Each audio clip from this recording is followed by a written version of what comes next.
Presented by XRB Radio, 1610 AM, xrbradio.com, and audiosportsonline.com. Brownsburg and Avon varsity football is on the air. Hello again, everybody. I'm Rob Kendall. We will hear from our play-by-play broadcaster for tonight's game, Troy Weimer, along with color man Chris Worley here in just a few moments.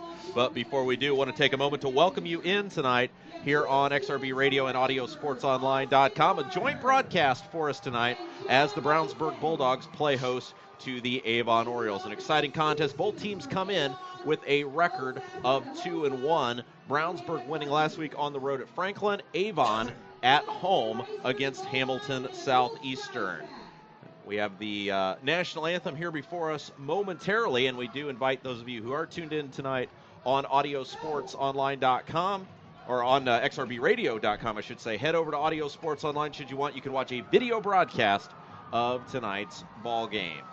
We will now pause here for just a moment, and we will have the playing of our national anthem. Then we'll turn it over to Troy and Chris for the call of tonight's game.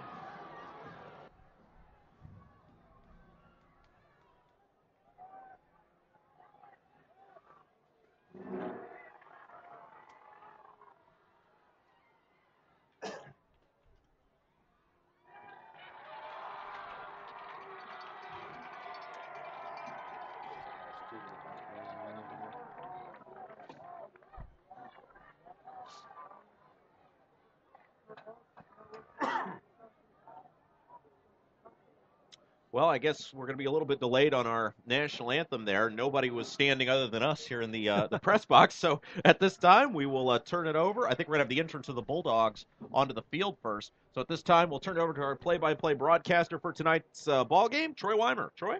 Thank you, Rob, very much, and welcome everybody to tonight's broadcast. As Rob said, myself, Rob Kendall, and my sidekick, my favorite sidekick in the booth, Chris Worley, is here tonight. We are live from CF Roark Stadium, BillEstes.com field, on the campus of Brownsburg High School in Brownsburg, Indiana. The young men's choir from Brownsburg High School has assembled at the 50-yard line. We'll be awaiting the national anthem in just a minute, so if we have a quick break in the action, that's what it'll be for. And tonight, though, we look forward to a really, really exciting matchup of two Hoosier Crossroads Conference teams that are both 2-1, and both have some really athletic, good football players on them, and some young, good athletic football players as well, that are even some that are underclassmen. But, Chris, it's more than just a Hoosier Crossroads Conference contest tonight. It's kind of the Hendricks County version of the backyard brawl as the Orioles and the Bulldogs get together for the first time this year. Yes, thank you, Troy. That's very true. I think between the two towns, it's just become known as the game, and it's a game that all the players certainly put on their calendar when they see, what's the date of the Avon game, and they circle that, and that's the big game between these two towns. As a matter of fact, the town managers have a lunch bet on this. Grant Kleinhintz of Brownsburg and Tom Klein of Avon have a little lunch bet going on this, but this game means a lot. And when you talk to the players on both sides, of course, one of the main things they always talk about is this rivalry. So it's a big thing. It's a big thing in all sports, but especially here in football tonight.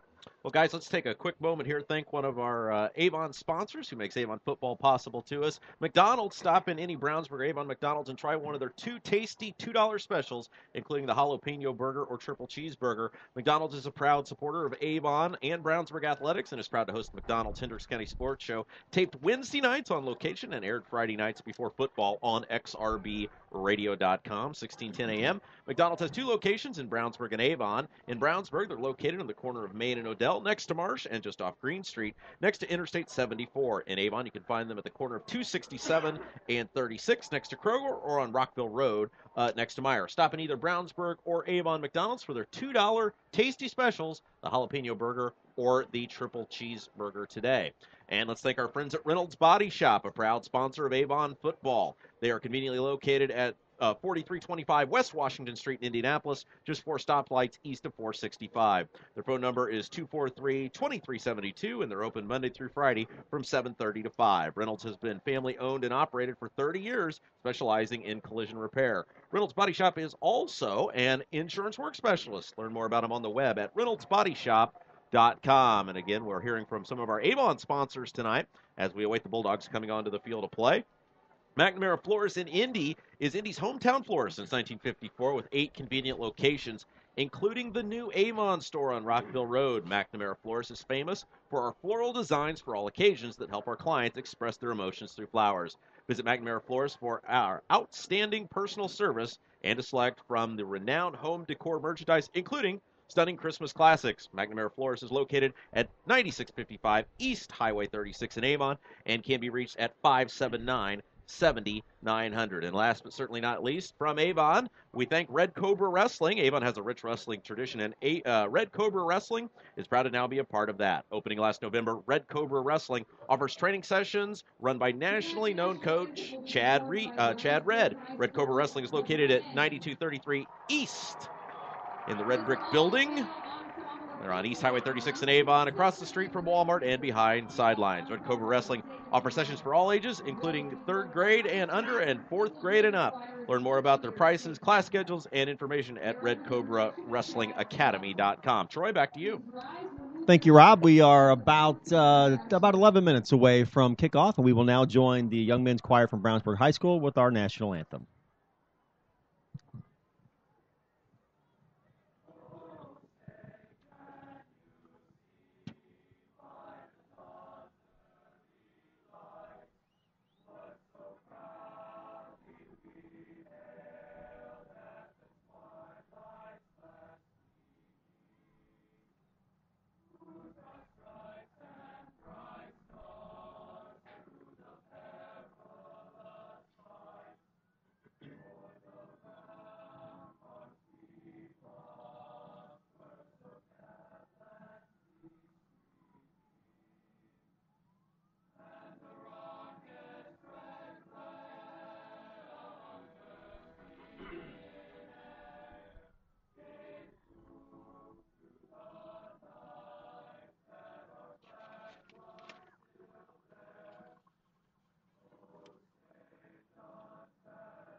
Wow, outstanding.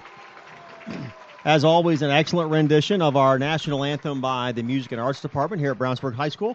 They never disappoint, Chris, and we are about under 10 minutes now away from the start of this football game. The crowd is assembling. We'll have a full house here tonight. Well over 4,000 will be on hand for tonight's game. The Bulldogs are still in the locker room, as are the Avon Orioles. The band has taken its spot up in the stands, and we're going to have a great football game tonight, Chris.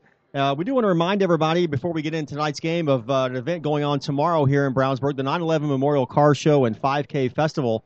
That is tomorrow, Saturday, September 13th, 2014, 8 a.m. to 3 p.m. That's in Williams Park in Brownsburg. Lots of fun, food vendors, entertainment, a kids area with the bounce houses and games. Also a silent auction. The car show is registration from 8 a.m. to noon. The awards are at 3 p.m. The 5K and the Run for a Cause registration at 9 a.m. The 5K begins at 10 a.m. It's a non-competitive run and walk, $10 a person. Children under 10 years are $5, and all proceeds go to benefit the construction of the 9/11 Memorial in Williams Park in Brownsburg. That's Chris, a good event. Yeah, it is, Chris. And our keys to the game tonight, Chris, as always, he spent the week doing a lot of research and some interviews, going to practice, talking to coaches, as he always does. And here's Chris Worley with our keys to the game. Thank you, Troy. I think there's a number of factors in this big game tonight, of course. Number one I have on the board here is the Dogs' defense. I think this young Brownsburg defense is really going to be tested by this talented Avon group with their fine junior quarterback, Brandon Peters. They have a talented mix of running backs and wide receivers, and their defensive line featuring IU recruit Joe Belden. They're going to put the Dogs' defense is really going to be tested. Number two, of course, any big game like this, there's going to be turnovers. And I think for Brownsburg to win, they're going to have to get a plus margin in the turnover department. Of course, both teams want to win the turnover battle, so that's going to be a key. This is always an emotional game for both sides. Probably be a few mental mistakes on both sides, so I know both sides want to hold that to a minimum, but if it comes down to a close game late, any kind of big mistake like that, of course, can be a factor in the game. We do have a couple injuries for the Avon side. Sorry to say, Derek Tennant, we expect him to miss this game. He is their main lead running back. He has a hip flexor. Giovanni Blades was injured last week, a knee, uncertain of his status coming into this game. And then another factor, of course, a key to the game, and this may be one of the big ones, Brownsburg High School offensive line. They're young, feature several sophomores against that tough Avon, big, large, Joe Belden-led defensive line. That's going to be a big factor. When you look at the quarterbacks, of course, you have to in any football game. Got to give the edge a little bit to Avon and their tremendous, as we mentioned, Mr. Brandon Peters, number 18. He has grown over the summer, strength. He's got some offers from big-time schools. He's a very smart kid. He's a great athlete. We saw him play basketball for Avon, too. And Coach Mark Bless, the Avon head coach, always talks about what a good athlete he is. But he is very good, and he's very smart. Now, Brownsburg has a young, developing quarterback we've talked about often this season, Mr. Hunter Johnson, number 15. He has offers and getting more looks from big-time schools all the time. He is just a sophomore. But he has shown a great percentage passing so far in this young season. If you look at running backs, there's no doubt, though, who has the edge, and that's big number 44, the talented junior for Brownsburg, Tokes Akinrobodic. That's my keys to the game, Troy. Hey, and Troy, I was going to chime in here real quick. Again, if you are just tuning in live tonight, Troy Weimer, Chris Worley, Rob Kendall, bringing you tonight's Avon Brownsburg football game on xrbradio.com, also audiosportsonline.com. It's a big game for Audio Sports Online. Avon was actually our first local client that we had when we started this business back in 2006, and of course I graduated from Brownsburg, so it's always an emotional game. And Coach Bless on the coaches show this week asked me who I was going to cheer for, and I said I'm going neutral. So I figured if you mix purple and yellow together, somehow you get red, so I wore red. And some sort of off-color red, too, like a maroonish burgundy. And a Bears hat. Burnt umber and a Bears hat. So you've covered all of your bases. And I'm also remaining neutral tonight in my Kansas City Royals gear, the first place Kansas City Royals. I'll have a game and see if we can get a few victories in these last 15 games and make our way to the playoffs for the first time in 29 years. And so for all of our folks that are listening on the Avon side, as I've expressed to these two guys, neutrality. Right. So we have utter neutrality here, and I'm here to keep the peace should things get out of line. Well, thank you, Chris. Thank you, Rob. Chris, you said it very well. I've even gone around and to sing the praises of number 24, Tokes Akinrobodic, the running back for the Bulldogs. And told people if you want to watch just an absolute speedy, cutting, pure athlete that I won't go and make Hall of Fame predictions, but he looks like a sophomore Eric Dickerson or something like that when he runs. He's just absolutely blazing speed, makes people miss in the open field. And when you put up numbers like he has, 325 yards, I think, Chris, in one game that we saw him rack up against Franklin just the other night, and that's a pretty good Franklin team. And the Bulldogs went in. They had a tough blowout loss to the Red Devils at Pike. Pike is so athletic and so speedy, and the receivers caused a lot of problems. But Akinrobodic was great in that game as well. Yeah, he was. He did have a turnover. He had two turnovers in the first quarter. Kind of shook off some butterflies there, some nerves. Then they come home to Lawrence North. They have a nice victory against a team they should have beat against Lawrence North. But then they go all the way down to Franklin. It's a really hot and humid night. That was such an athletic football game. Yeah. For the Franklin Grizzly Cubs, run the football like crazy. And, of course, Brownsburg did a lot of the same. And it really looked like that the offensive line and the running back core for the Bulldogs got the best of the Grizzly Cubs last week. Yeah, the offensive line needed a game like that. But let's take a quick look at Tokes Akinrobodic's numbers so far. 3 games, 66 carries, and 683 yards just in 3 games so far this year. He's averaging 10.3 yards a carry, 227 yards a game, and he has 8 touchdowns. So big start to the season for Tokes. You mentioned what he ran for, 325 or so last week. I don't walk that in a week. No, those are Barry Sanders' Oklahoma State numbers. The year he won the Heisman Trophy as a junior. They're very impressive. And of course, at the high school level, you'll have some really superior athletic guys that are going to rack up some big yards, whether it's passing. I think we're seeing Pike do that. Bo Trudeau up there is having a fantastic year as quarterback for the Red Devils. The Ben Davis Giants are putting up some big numbers. All those some local West Side Indianapolis / Hendricks County examples, but. This is going to be a really good football game tonight, I think. If Akinrobodic can really get out early on and kind of shake off some of those butterflies, even though we're 4th game of the season now, like you said, Chris, this is a huge game for these guys from practice, the first practice they go to their 2 days to starting the season conditioning, and now here we are, Avon and Brownsburg tonight. Yeah. We do need to get a couple thank yous in, guys, and I know you guys always do this, but special thanks to Kelly Wagner, athletic director here at Brownsburg High School. Always sets us up in a marvelous facilities certainly appreciate that. Special thanks to Brad Holsinger, the athletic director at Avon as well. They take good care of us. So we certainly appreciate all the athletic staff and coaches, Coach Brett Comer, Coach Mark Bless, who regularly participate in our McDonald's Coaches Show. So thank you to them as well. We just have great support from the athletic community in both Avon and Brownsburg, so thank you to them. I just want to take a quick look, too, at some more numbers. For the Avon side, Brandon Peters, he is throwing at just almost a 650 percentage clip. He has 676 yards of passing so far, and he's thrown for 5 TDs. He can also run if he has to, so this is a potent offense as well as a good defense for the Avon Orioles, and this should be a dandy here, Troy. It sure is. The teams are making their way onto the field, coming out of the south locker room. The Bulldogs are amassing in the purple tunnel in the south end zone. They'll be in their purple uniform tops with the white numbers with Bulldogs and big white numbers across the front of their jerseys with the traditional purple helmets, and the Bulldogs come on the field. The Avon Orioles on the field as well. They'll be in all white tonight with their black numbers with the gold outline and the black helmets with that distinctive Avon Orioles symbol on both sides. We're going to have a packed house here tonight. Wow. Thank you for joining us at BillEstes.com field at CF Roark Stadium on the campus of Brownsburg High School. You're listening to Bulldogs football at XRB 1610 AM and XRBradio.com. What is a good neighbor? It's someone nearby who helps make your life a little easier. It's State Farm agent Pete Fay. He takes the time to understand your insurance and financial needs. So whether you're preparing for your child's college education or planning for your retirement, you get the kind of help you'd expect from a good neighbor. Visit State Farm agent Pete Fay at 431 East Northfield, Suite 100 in Brownsburg. Like a good neighbor, State Farm is there.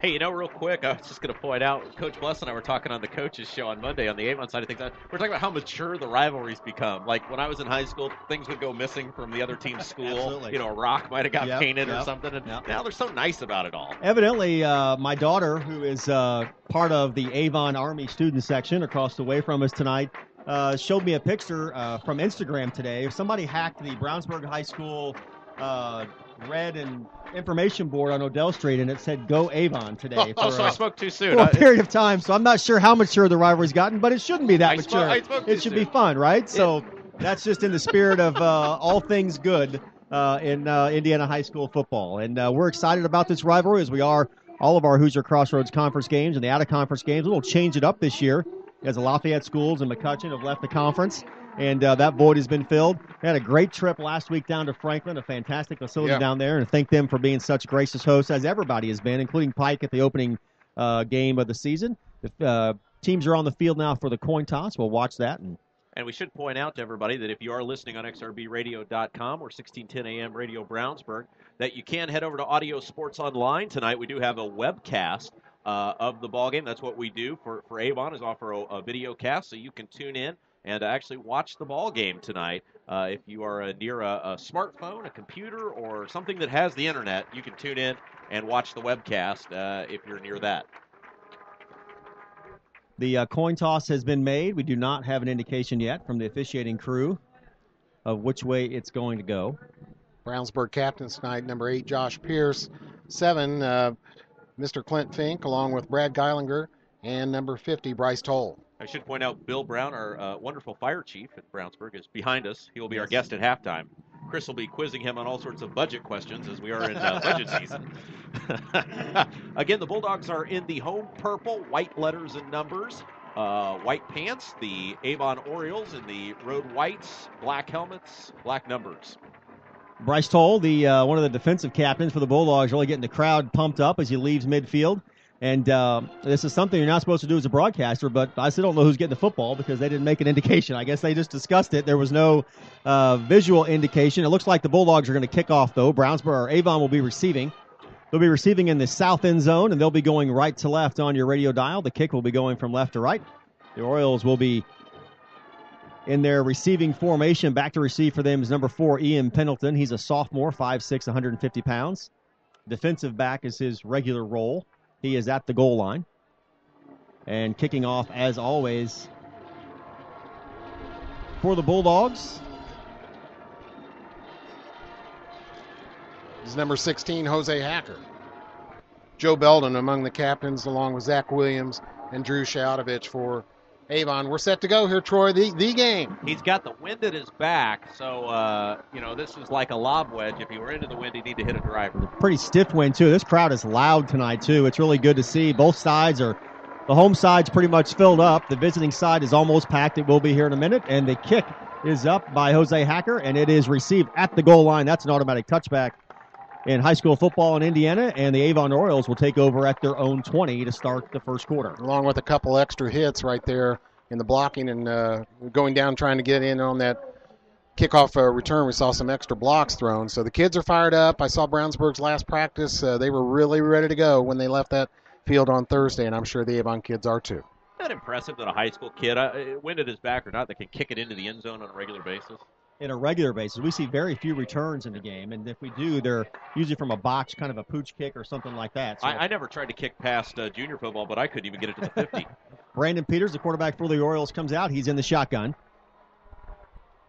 Takes a snap. He's going to fake the handoff, passing across the left side and complete to number 15, Andrew Griffin, a wide receiver who should see a lot of action tonight. That's going to be for a gain of 5. It'll be 2nd and 5 for the Orioles at their own 25-yard line. Antonio Baker, a junior, number 23 for Brownsburg, came up and made a quick tackle after that completion. There you see what Brandon Peters can do. Nice little sharp, quick pass out into the flat. Got his open receiver for a good 4 to 5 yard gain for Avon. Is this not the nicest press box in the entire world? It is Here at one of Brownsburg those. It's great. It's one of the things we're lucky about. Great facilities we have that we are always, everywhere we go, there's great facilities. Brownsburg, one of the premiers. Peters takes the pass. He comes to the near side. The pass complete and across the 30 and down to about the 39-yard line is number 19, Braden Luce. He's a senior, 5'11", 165 pounds, wide receiver. Do want to say hi to our friend, Mr. Griffin. Of course, his son now played college basketball, and Mr. Griffin always watches us either live or on demand, so I want to say hi to him as he tunes in at some point. Starting center for Avon, number 63, Brady Nyland, a big guy, centers the line for Avon. Zach Butasek, the fullback, is in. The running back is number 23, Darian Love. Love takes the pitch around the right side, hit the line of scrimmage, and driven back. Bryce Toll for Brownsburg. No gain or a loss of 1. A nice defensive play there. The Bulldogs really swarmed to the football. Number 23, Darian Love, if he gets outside, really speedy, Chris, can put some yardage under his feet quickly. Yeah, the Bulldogs get a nice job of getting over there and making the stop. And as expected, we have not seen Mr. Tennant for Avon, so we may see a lot of Mr. Love here. Dara Tennant, number 25, is out, injured tonight. Peters back under center. The fullback is in. The lone back is Love. He's going to hand off to Love. Hesitates. No, he kept the football. Peters is going to run around the right side. He's going to throw on the run, complete for the first down at the 46-yard line. And it was complete. That's number 80, Matt Moore, the tight end. That was almost Madden-esque there. I mean, it's almost something you draw up in a video game. Peters, wise beyond his years back there. No pressure, rolls right, little bootleg. First down, Avon. Looked really nice doing it, as you said. And here come the Orioles back out of the huddle. The fullback is in. They're going with that big formation. The lone back is Love. One receiver to the near side, one to the far. Handoff is going to go to Love. He hits the line of scrimmage, does a little spin move, and dives across midfield. He's got a gain of about 8 on the play as he's down to about the Bulldog 48-yard line. That's where they'll spot it, and it'll be 2nd down and 3 for the Orioles. Michael McCoy and Brad Geilinger in on the tackle for Brownsburg. 2nd 3 ball at the Bulldog 48. 9:50 left to go in the first quarter. We're just underway, no score. Peters will take it out of the shotgun. He's got 2 backs. One of them is Love on his left. Receiver to each side. The handoff goes to Love. He's around the right side. Across the 45. He's upended and diving forward to about the 42-yard line of the Bulldogs. Going to bring up 1st and 10. That's a first down. No, is it? Yes. Yeah, that's a first down for the Orioles. They'll move the chains.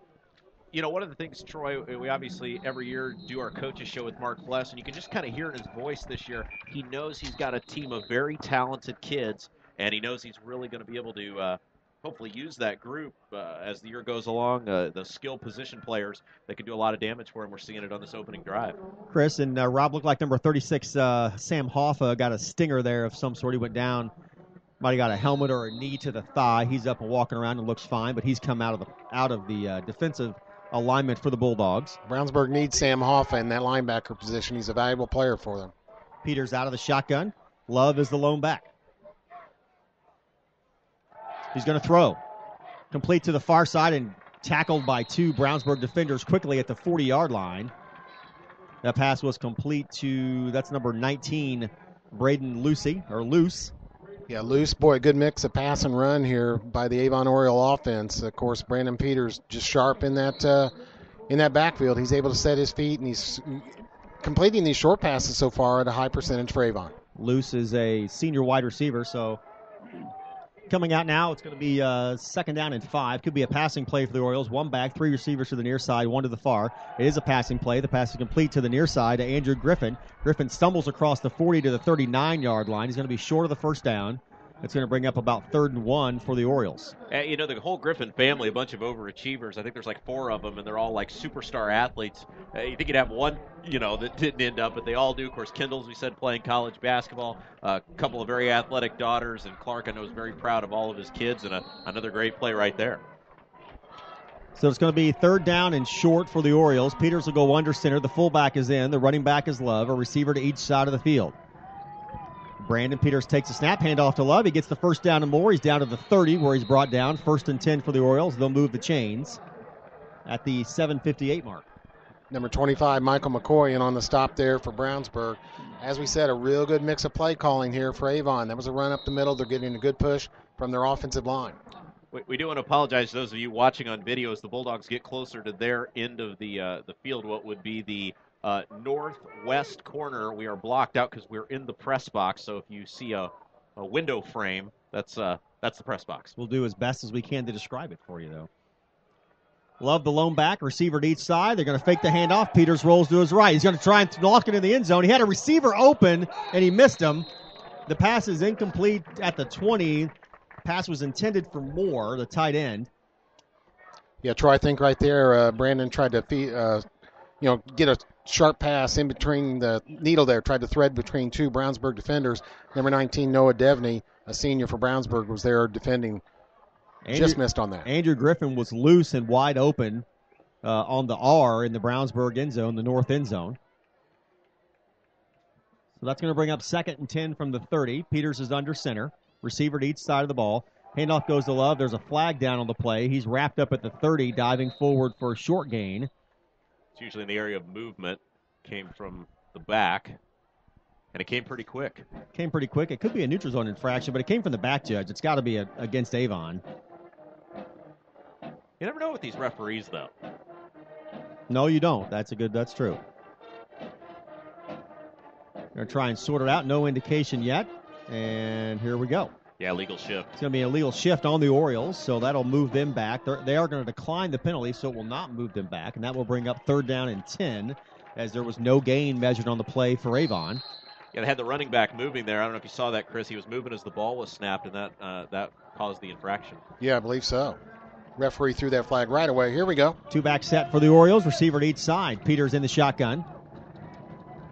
Peters takes a snap, fakes the handoff to Love, throws it across the middle. It was intended for Moore, the tight end again. He's gone his way 4 times tonight already, a couple times with success.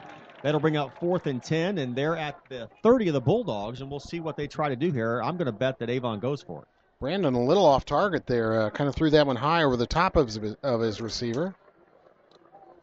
Peters is just a big quarterback at 6'5". Yeah, he's really grown. You can really tell, too, even from the press box. He kind of towers over people on the field, and they are going to go for it. Their field goal kicker just 2 out of 4 this year, so they're going to go ahead and go from this spot. Receiver to the far side, 2 to the near, and timeout. It's going to be... Wait a minute.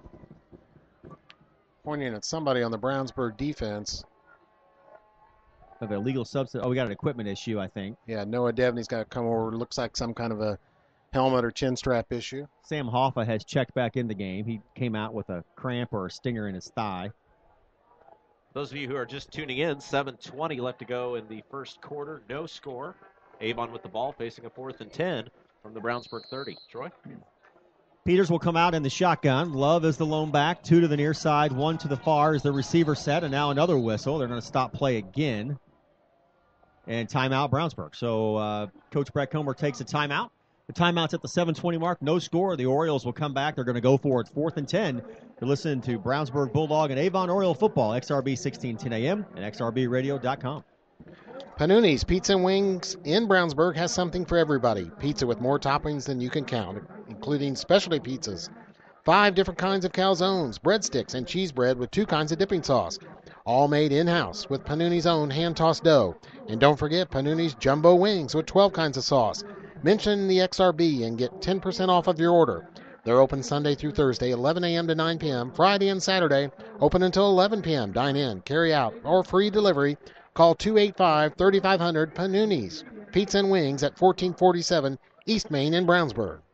Hey, we do need to say thank you to Shane Ray back in the XRB radio studios. Shane doing his usual outstanding job.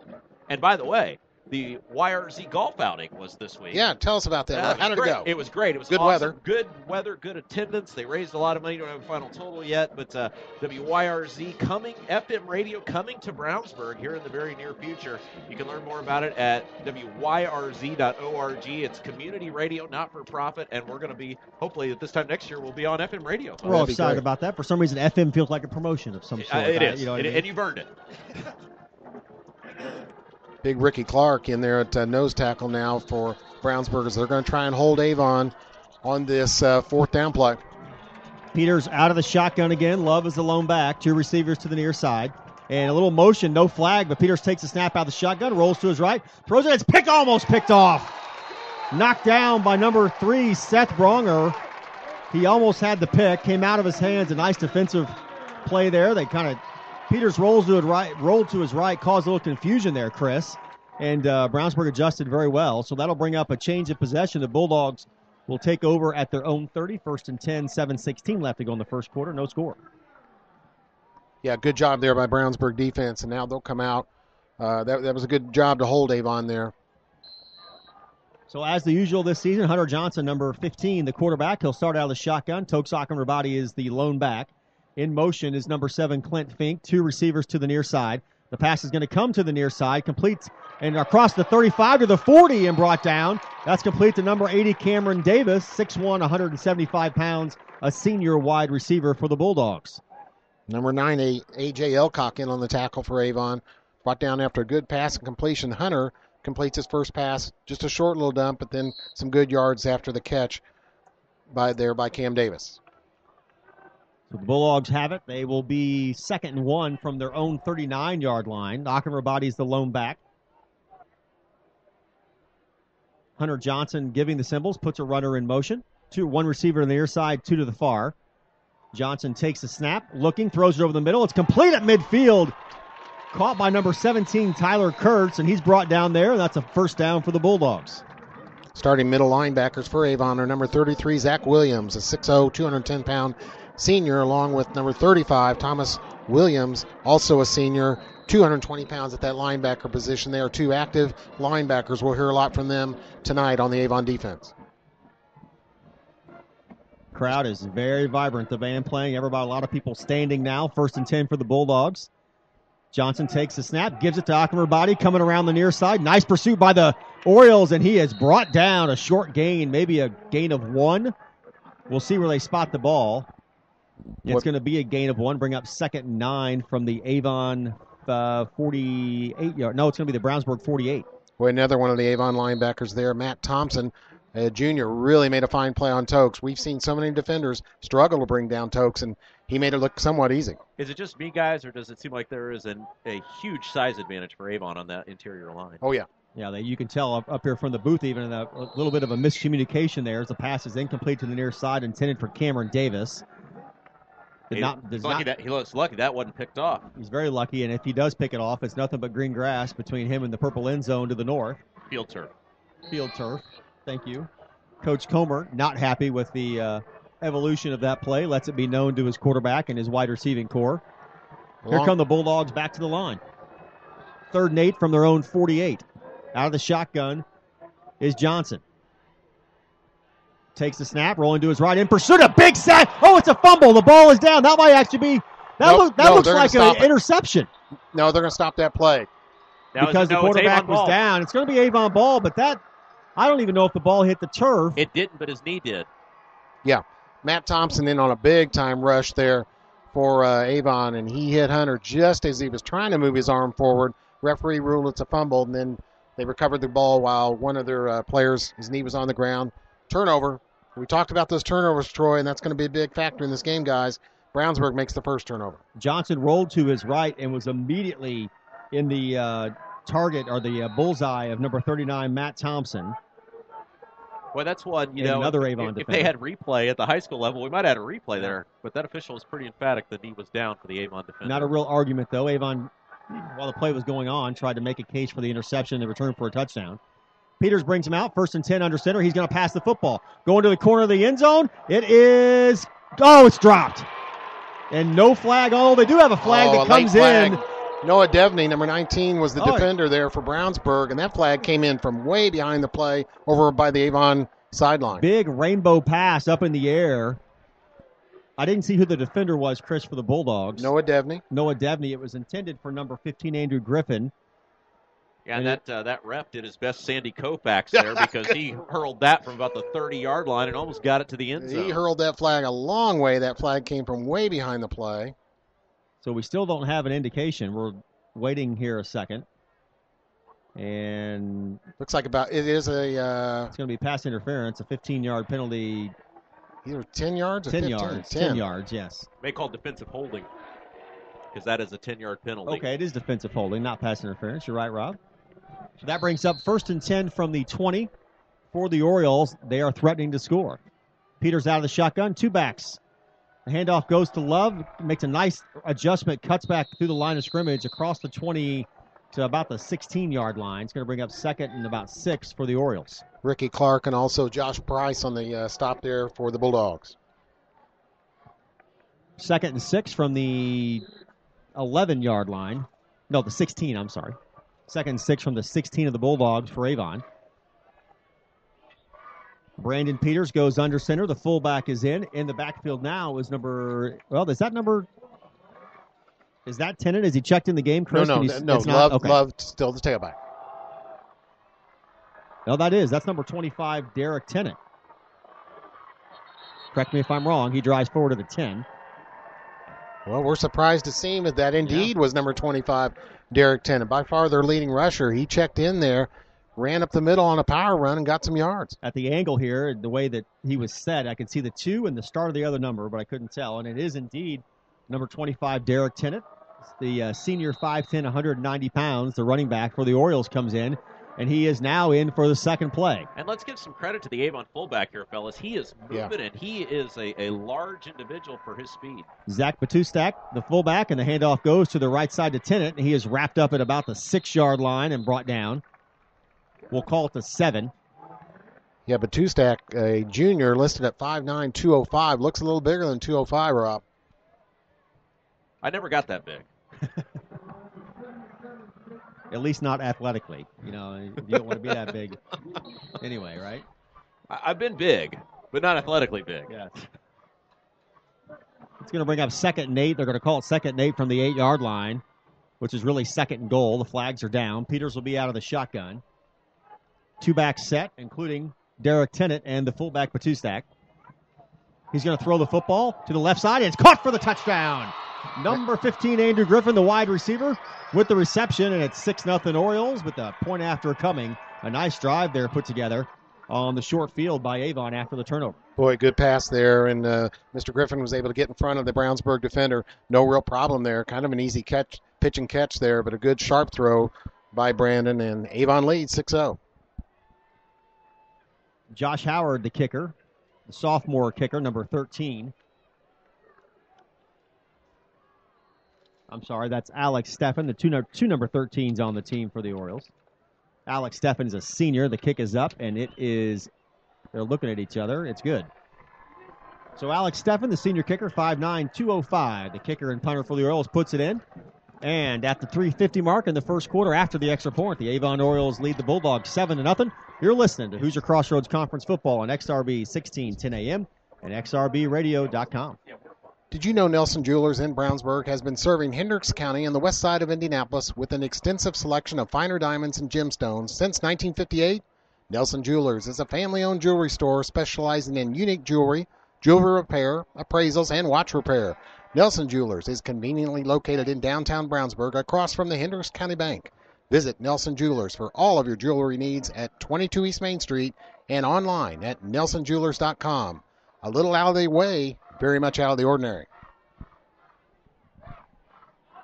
Carmel leads Pike 7-0. 58 seconds left in the first corner up there. Pike set up at the Carmel 42 right now after only a 12-yard punt for the Hounds. That's going to be an athletic, fast football game up there in Carmel tonight, Chris. Sure will. That's a big game, of course. Boy, Pike, what a tough early season schedule for them. That was Mr. Andrew Griffin for Avon. That's his second TD catch of the year. And, of course, Brandon Peters, his 9th TD pass. Put them on top here, 7-0 after the turnover. So Avon does score off of a turnover. The kick is going to be out of the official. Yeah, there's the flag. Well, here's some confusion here on the sideline. That ball went out of bounds. Could that be a safety? That ball went out of bounds. Boy, Coach Comer's hot. Coach Comer's going to lose his mind. And now we're going to get a flag against him unless the other official – looks like the other official is going to come in and make the call. That ball was out of bounds. Yeah, I think so. Number 82, Curtis Payne. No, I'm sorry. That's number 82, Isaiah O'Neill for the Bulldogs. Followed the football and watched it roll onto the white out-of-bounds stripe at about the 6-yard line. There was an official staring right at it. He took the flag out of his pocket, raised it, and then put it back in his pocket. Yeah. And then Isaiah took off running. And he ended up at about the 2.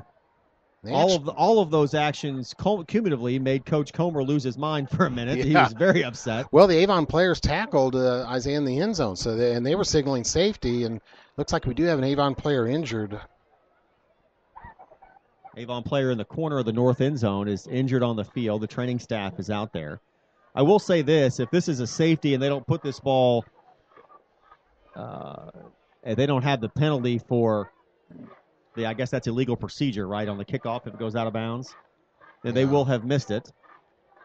And that's number 33, I think, Zach Williams, and they don't need an injury. They being Avon, I'm sorry, do not need an injury from him. He's a critical player for them. But he is walking off the field. He's got his helmet off, but I think he'll be okay. We're going to have a conversation here between... Yeah, that was like an episode of Monday Night Raw there for a few minutes. That was. got a little intense. That's what you like to see, though, I tell you.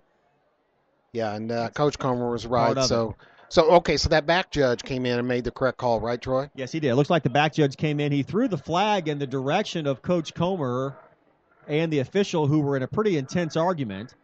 As a matter of fact, Coach Comer had been told to go back to the sideline by the official, and he threw the flag in their direction. So I guess it's going to end up being that it is a procedure penalty for the ball going out of bounds on the kickoff. But I didn't know if it was that or if it was going to be an unsportsmanlike, a bench penalty against Comer. You're right. From where he threw the flag, it looks like he's throwing it right at Coach Comer, but he was trying to get that call correct. And now we're going to get some yardage correction here and actually move the ball forward. So the ball should go to the 35 or the 30-yard line. No, it'll go to the 35 on the procedure penalty, correct? The ball will be placed at the 35-yard line. There we go. Ball at the 35-yard line. The ball going out of bounds. And Coach Comer is seasoned pro. He knows the 7 magic words you cannot say to the official. That's exactly right, and he must not have used any of them. You can be as angry as you want. You just can't mention anyone's mother. 3:40 left to go in the first quarter. The Orioles lead it 7-0. Beautiful fall night for football. The visiting Avon side, including the Avon Army, the visiting student section, is packed on the east side, and the home west side, well over 4,000, probably approaching 5,000 on hand tonight. Yep, this is the first night of the year now. We've got our sweaters and jackets on here. A lot of purple in the stands for Brownsburg. Black sweaters and jackets, of course, black and gold for Avon. But it is cool here, probably low 60s, very overcast, but a good night for football. Tonight is a red out by the Brownsburg student section. Yeah, for Riley. Red out for Riley, as they've done the last couple of years. So here come the Bulldogs. It'll be first and 10 from their own 35. Take over possession after the procedure penalty. And rolling to his right is Johnson, and he is brought down in the backfield. He faked the handoff to Akram Rabadi and kept it on the quarterback keeper. He is dropped for a 1-yard loss. That should bring up 2nd and 11 for the Bulldogs. Yeah, didn't fool number 37, Griffin Blanc, a junior, 6'0", 180 pounds for Avon. He was right there to stop Hunter from from going anywhere on that play. Now, I want to point out to all of our listeners at home what quality broadcasters you have here. That was exactly what I was going to say, Chris, and you were on it. Flunk with a great play. Bringing you a three-man booth here tonight. I like it. Second 11 Broadcasting from their own excellent. 34. Pass to the near side is complete to Cameron Davis, number 80, and he's out of bounds at about the 44-yard line. It's going to be short of the first down. Should bring up 3rd and 2 for the Bulldogs. And Troy, those are the type of passes that young Mr. Johnson's been successful in so far this year and why he has a high complete percentage rate of completion. It's a short drop, get the ball out quickly, in a short pattern to one of your wide receivers. On the spot, we're going to call it 3rd and 1 from the 44. Hunter Johnson out of the shotgun. Achenrabadi is the lone back. 3 wide receivers to the near side, or the far side. 1 to the near. Here's a pass, and it's caught, and almost breaking away is number 17, Tyler Kurtz. A nice catch. He was stumbled a little bit. He was tripped up by the defender. If he gets away from him, he's gone for a touchdown. But a nice catch and a first down for the Bulldogs. Boy, and a nice throw by Hunter there. They zipped that ball in there. Tyler with a good catch in heavy traffic with the defender right on him. The junior, number 17, Tyler Kurtz, a great catch for Brownsburg. He did appear on the Henderson County Sports Show this week with us. Tyler, a real good kid. Johnson takes the snap. Achenrabadi pauses at the line of scrimmage. He gets wrapped up quickly. Tokes is yet to get going tonight, but it's early here in the first quarter, and he's dropped for no gain on the play. That'll bring up 2nd and 10 for the Bulldogs. Matter of fact, might have a loss of 1, and we do, so it'll be 2nd and 11. Yeah, sophomore there on the Avon defensive line, Gunnar Larson, 5'11", 220 pounds. He was right there, made a good play. Avon big defensive line, giving the offensive line of Brownsburg trouble like we thought they may. Well, it's clearly those magic shoes, Chris. I mean, look at them. They're yellow. They're gold and black. Wow. Yeah, something right out of the Wizard of Oz. Johnson takes the snap, fakes the handoff to Achenrabadi, a big swarm of defenders, and it is caught after bobbling the ball. A beautiful catch. A great concentration by Clint Fink. Completed to the near side. He's going to be just short of the first down, but into Avon territory, and they'll spot the ball at the Avon 40 or the 36-yard line, and that's going to bring up is it 3rd and 1? 3rd and 2. Yeah, they're showing 3rd and 2. Big number 39, Matt Thompson, pursued across the field to make that tackle after the juggling catch by Clint Fink. Johnson out of the shotgun. Achenrabadi, the lone back, takes the handoff, cuts to his left. He's hit, dives forward, and breaks a tackle, and he gets a first down for the Bulldogs down to about the 32-yard line of Avon. It'll be 1st and 10 there for the Bulldogs. Well, we talked about Tokes, a good mix of speed and power. That run was all power as the Avon defenders were hanging all over him, and he was able to use those strong legs to push ahead for a first down Brownsburg. Well, and early on, Chris and Rob, you can tell exactly what you pointed out, Rob. There is a big difference on the size of the two lines. Yeah. The defensive line of the Orioles versus the offensive line of the Bulldogs. And looks like that O-line of Brownsburg's having some trouble getting that push and making those holes for Tokes. Johnson throws to the far side, caught out there, and moving forward for another first down. That's number 17, Tyler Kurtz, again on the pass, and this is the most active we've seen him as a wide receiver all year, Chris. Yeah, he is their leading receiver, though, but good possession receiver here on this drive. 4 out of 4 passing for young Mr. Hunter Johnson on this drive. Rob, I tell you, with your size, I'm glad you played baseball instead of this. I didn't do anything that involved work or injury potential, Chris. Achenrabadi's the lone back. Out of the shotgun is Hunter Johnson. 3 wide receivers on the near side, 1 to the far. Johnson, he's going to go back for Fink, and he didn't turn around. A little confusion there. Or that was Tyler Kurtz. The pass intended for Tyler Kurtz, incomplete at the 10-yard line to bring up 2nd and 10 for the Bulldogs. It'll be 2nd and 10 from the Avon 20. Early on here in the first quarter, we got about 1:29 left to go. A score here would be big for the Bulldogs. I don't think we're going to waste this time and come up empty, Chris. No, that's right, especially getting down into this territory. Both teams in this big game, you need to convert every time you get into the red zone. Cameron Davis, one of the receivers to the near side. Achenrabadi's the lone back. He's in the right hip pocket of the quarterback, Hunter Johnson. He's going to block for him, and here comes, and he is sacked. A big pass rush, and there again on the sack is number 39, Matt Thompson, his 2nd of the game. Boy, Matt Thompson is having a big game from that Avon linebacker position. He got in right away through that offensive line of Brownsburg and got the sack on Hunter. Thompson's a junior. He's 6 foot, 205 pounds, a linebacker for the Orioles, and he's got, as Chris said, a great start to this game here in the first quarter. 1:02 left, a minute almost on the clock. The play clock running at 22 seconds. 3rd and long. Brownsburg usually has their quarterback come over to the sidelines, and he did that and consult with the coaching staff about this play. And they'll come up here for a long third down conversion if they can get it. Might be in two-down territory here. We'll see. They are going to pass the football, and they're going to the corner of the end zone intended. It is caught for a touchdown. Tyler Kurtz had great position on the defender. The pass was defended by number 22, Hunter Tischler. Boy, a great catch there by Tyler. That is his 4th touchdown reception of the year. And he just kind of beat the Avon receiver down that sideline. And Hunter with a beautiful arcing pass over the top of the defender. And Tyler was able to haul it in for the Brownsburg score. That was Nick Handlin, actually number 28, who was the defending on the plays, a senior, 6'1", 185. And number 17, Tyler Kurtz, a great job. And he's been really involved tonight in the passing game. And, you come out and you got that line push issue, and there's going to be a procedure penalty on the extra point against Avon. And the procedure penalty is on number 28, Nick Hanlon. Yeah, I had right there Hunter Johnson 5 out of 6 on that TD drive, and I think Tyler caught 4 of those passes. So, you go back, and this is one of the things that was not adaptable in some years past for the Bulldogs offensively, Chris, is exactly. That running game is just not having trouble getting going. You're losing you're at a size disadvantage on the O-line versus the D-line of the Orioles. So then now, with this quarterback, they can put the ball in the air and score some points. Yeah, and they changed their offense to take advantage of his skills this year. So a much more dynamic mix of pass and run available now for Brownsburg. Jose Hacker, the kicker. It is down. The kick is up, and the extra point is good. And a nice drive by the Bulldogs.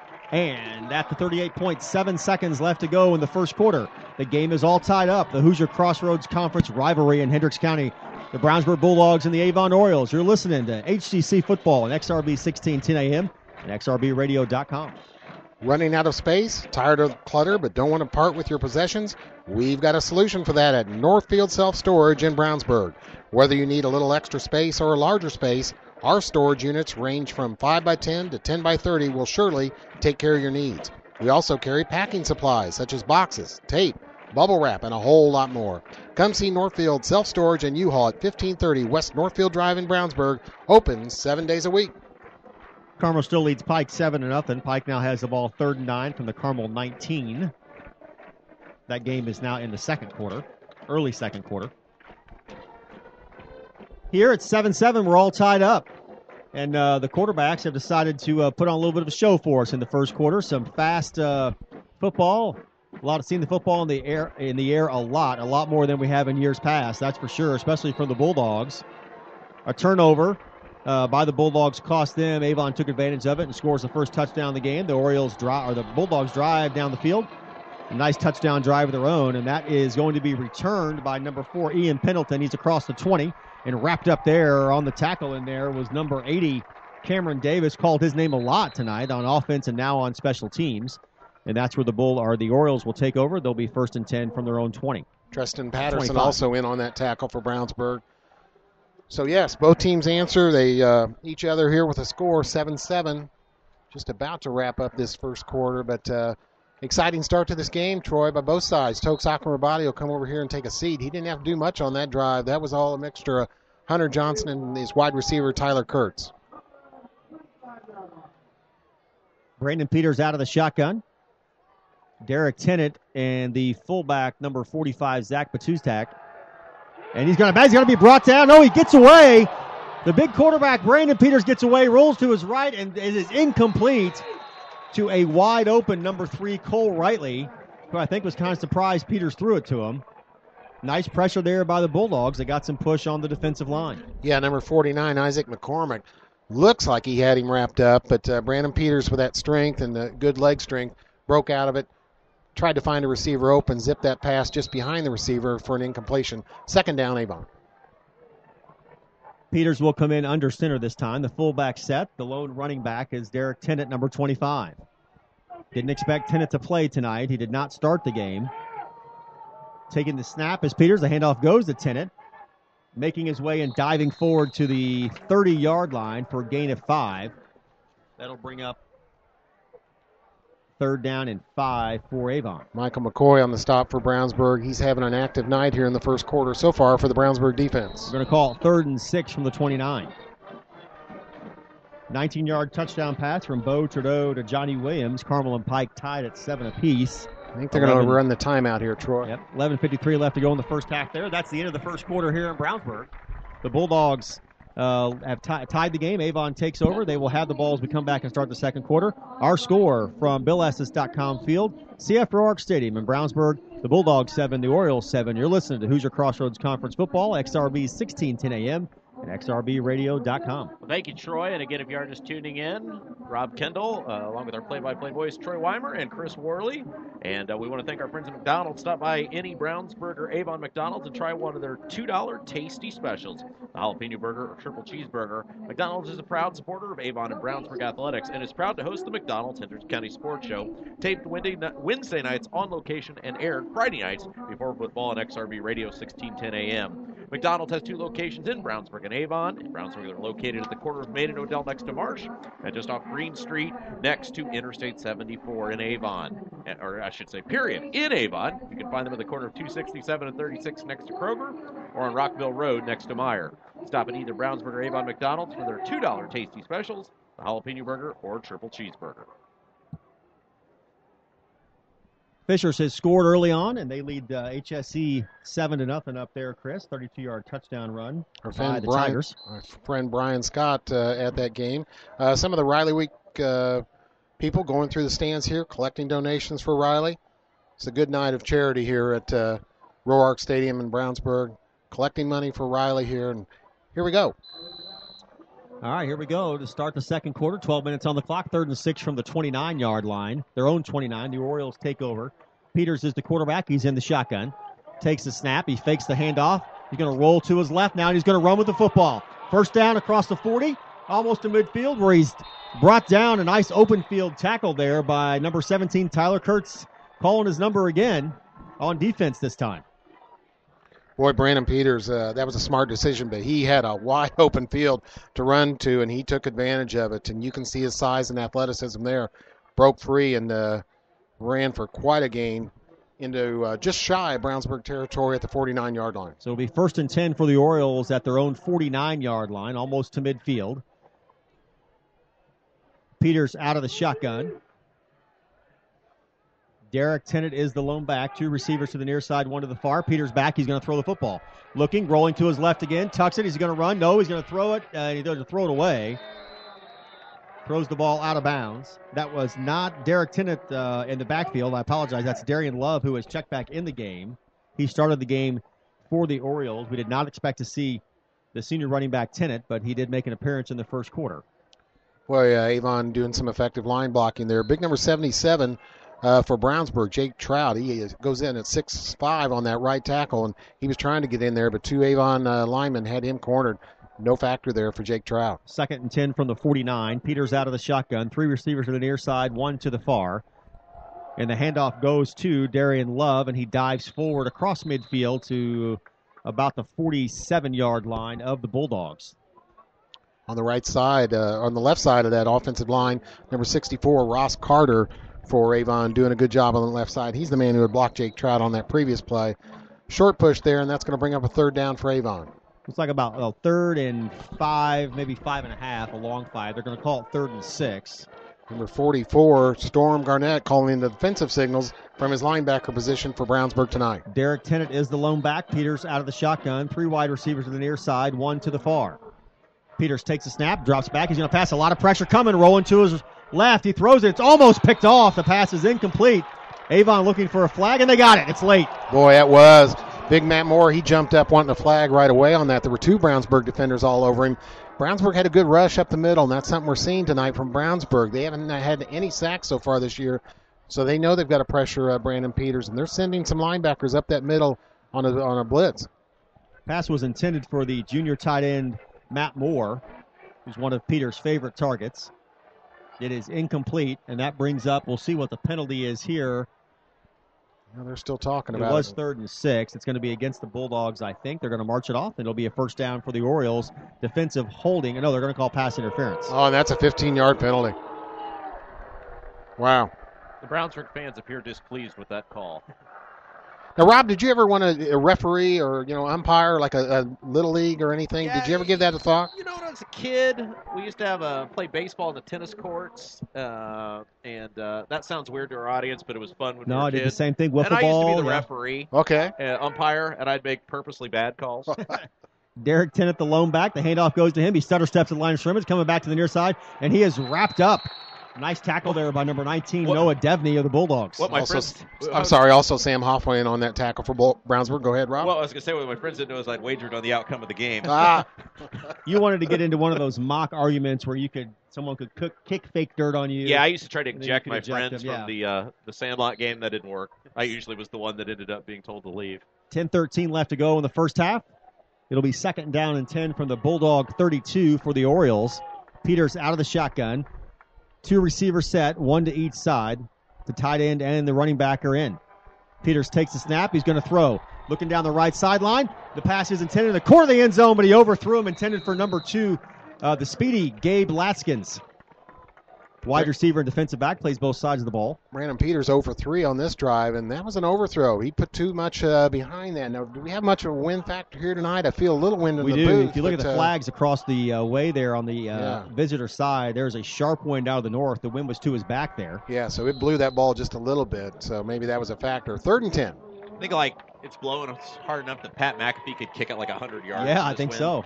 Boomstick. Brownsburg's own Pat McAfee. Out of the shotgun is Peters. The lone back is Tennant. Peters takes the snap, rolls to his left. He's going to throw the football. Looking in the corner at the 10-yard line. It's tipped away. Brad Nice Geilinger. defensive play there by Ballinger.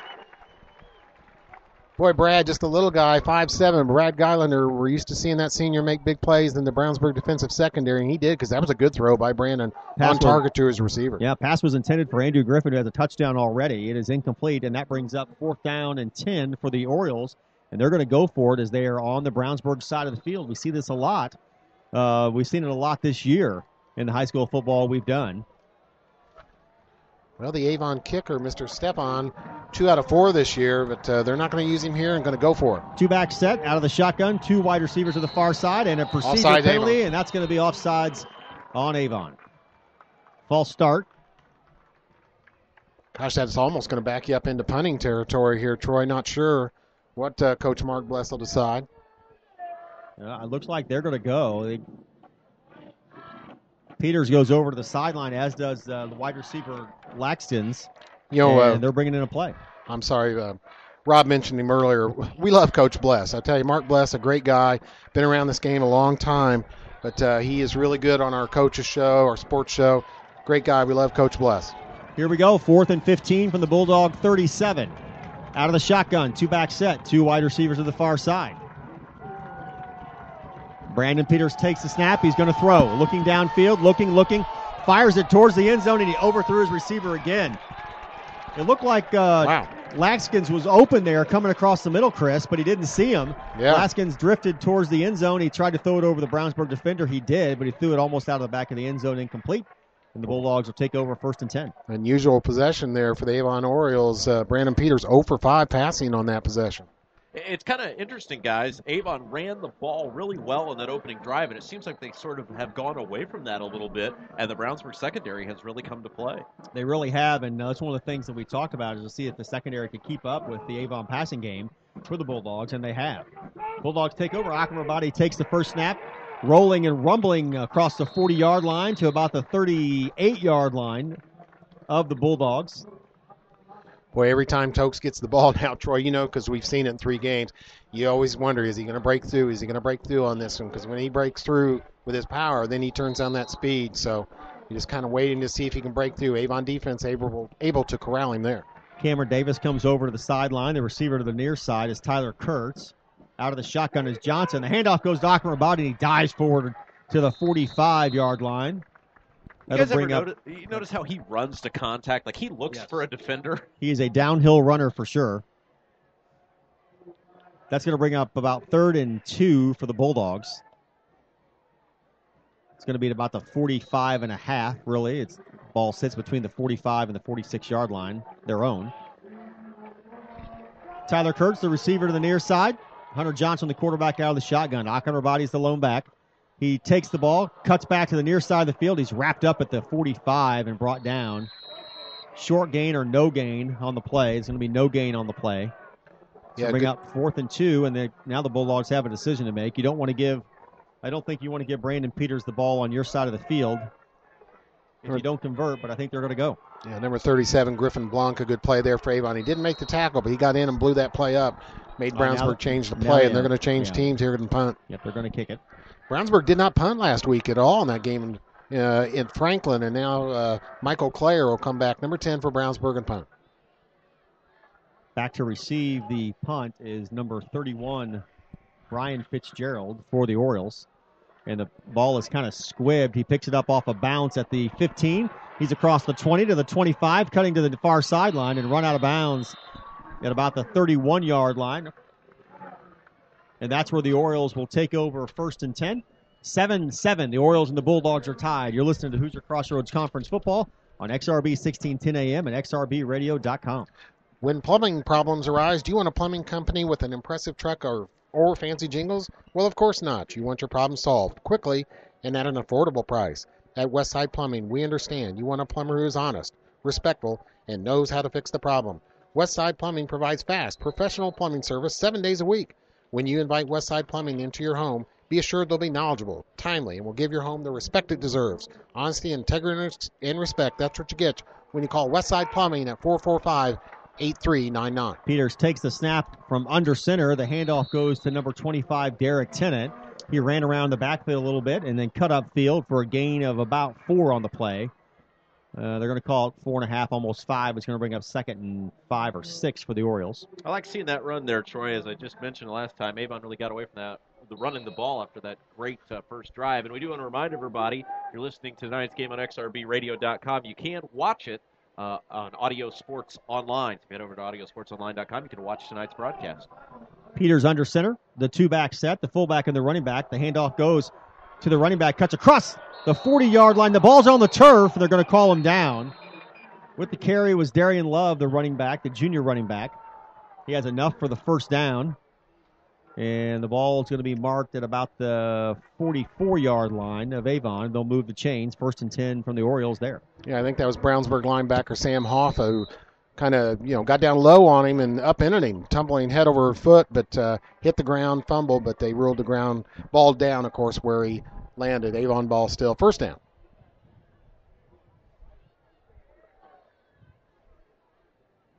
Orioles 1st and 10 from the 44. Peters takes the ball and hands it off to the near side, and off to the races is number 23, Darian Love, the running back, and he's across midfield. Another first down for Avon, all the way down to the Brownsburg 40, a gain of 16 yards on the play. That's the best run we've seen all night from either team. Yeah, Mr. Love showed his speed there and got out there. Antonio Baker made a tackle for Brownsburg, or else he may have gone farther. Big number 72 now check in for Brownsburg at the nose tackle position, Jade Thomas. Thomas comes in at the nose tackle position. As Chris said, Peters takes the snap from under center. The handoff goes to the running back, and he is tripped up from behind. Darian Love with the carry across the 40 to about the 43-yard line. We'll bring up 2nd down and 7 for the Orioles. Seth Lewis, the tackle. We are seeing all Darian Love on this possession for Avon at the running back. Maybe Mr. Tennant. I don't know if he's tweaked something again or they're giving him a rest, but all Darian Love in the backfield for Avon on this possession. And they have run 4 straight times. 2nd and 7 from the Bulldog 37. 5:50 left to go in the first half. The game all tied up at 7 apiece. One wide receiver to each side. Peters under center. Takes the snap. The handoff goes to Love again. Cuts back across the 35, across the 30, down to the 20, and he's hit and knocked out of bounds at about the 18-yard line. Darian Love with another big carry for the Orioles. Showed some speed there, Chris. Yeah, he did. He went up the middle, got hit, bounced it to the outside, and our buddy Mr. Brad Geilinger made a touchdown-saving tackle. He headed him off real well, got him out of bounds. Big run, Avon first down, and the lovely Hope Fussner takes over now on the camera for us, Troy. Now Hope will be running the camera for us there. Rob excused himself from the booth for a moment. 1st down and 10 for the Orioles. Handoff goes to Love again. It's been working, and he dives forward to the 11-yard line for a gain of about 6 on the play. Boy, Rob told them to run, and they sure been doing it ever since, Troy. Good run again by Mr. Love. Also, number 44, Big Storm Garnett in there on the tackle for Brownsburg with a couple others. So they're able to run the ball effectively on this possession, move right down the field, and they are all the way down to the Brownsburg 11-yard line. Board says 2nd and 6. I disagree with that, but I think it's 2nd and 4. Peters under center, takes the snap, gives the ball to Love again. He's hit behind the line of scrimmage. He was wrapped up initially there by Bryce Toll. Yeah, Bryce Toll made a good play, and also Seth Bronger, Brownsburg's leading tackle. Bryce Toll, he's a two-way player, both offensive line and defensive line. He's got to be in shape, and he is. He's a good kid. Made that tackle. And that will bring up a, what do you call now? You didn't like that last spot, Troy. I didn't like it. So the loss there, it's going to be 3rd and 6 from the 13-yard line. Again, 7 plays, all runs on this possession for Avon. Let's see what they do here. You may see a play fake and go to Mr. Moore. Watch for some play action here to the tight end, Matt Moore. Yeah. And they're going to call timeout and talk about it. Timeout is an Avon timeout. 4:22 left to go in the first half. We're all tied at 7 apiece. We got a good one, folks. Live from BillEstes.com field, CF Ruark Stadium. You're listening to Hoosier Crossroads Conference Football on XRB 1610 AM and XRBRadio.com. Hendricks Regional Health invites you to get back to what you love. Attend our next joint pain talk Thursday, September 18th, with orthopedic surgeons Brad Prather and Kyle Ritter. You can register online at hendricks.org/talks, and that's just the way it's typed in, folks. Register online at hendricks.org/talks. Ben Davis gets on the board first, Chris, on a 6-yard touchdown run by Dorian Tate. They lead Center Grove 7-0. 2:38 left to go in the first half there. We are at the 4:22 mark in the first half, or in the second quarter left here, the first half. This game is tied at 7 apiece. Good football in the first half so far. Let's see what Coach Bless and the Avon coaching staff come up with here on this big 3rd down for Avon deep in Brownsburg territory. Score tied 7-7. They're going to call it 3rd and 6 from the 13. Brandon Peters, the quarterback, out of the shotgun. The two-back set. In now is Derek Tennant at running back. And he's going to throw the football. He's looking for Tennant, and he overthrew him. And now the Orioles have got another 4th down to discuss and to see if they take the points here, and I think they are. They're going to attempt a field goal. We may see that. Boy, I'm kind of surprised here. Brandon Peters, a little off target tonight. That's 6 straight incompletions for the young man. Talented junior quarterback for Avon. And we are going to see the field goal unit on here for Avon. Alex Steffen, the kicker, punter for the Orioles.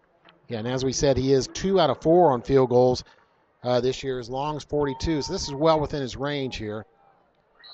And, of course, I was going to mention the holder's name, but it's about 14 letters long, and I don't know how to pronounce it. Yeah. So, Shejodovic, that's what we're going to say, and the kick is no good. Missed it low. So, as you said, Chris, they've had some issues with their kicking game. The Brownsburg Bulldog defense holds, and this game will remain tied as we get in the closing minutes of the first half. So, the Bulldogs will take over 1st and 10 at their own 13. 4:13 left to go. We'll just keep it right here, no break. Game tied at 7 apiece. Hunter Johnson coming on with a play from the sideline. He's going to have a quick word with the official. Don't know what that was about. 1st and 10 from their own 13 for the Bulldogs. And the ball's not actually going to be at the 13. It's going to be 1st and 10. Okay, you take over at the 20-yard line on the missed field goal. Yeah, there you go. Not the college/NFL rules.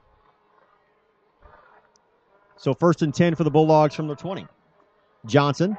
And they jumped. Big Joe Belden got across the line there for Avon. Joe Belden was sniffing out a sack of the quarterback there. Yeah, I think early. So.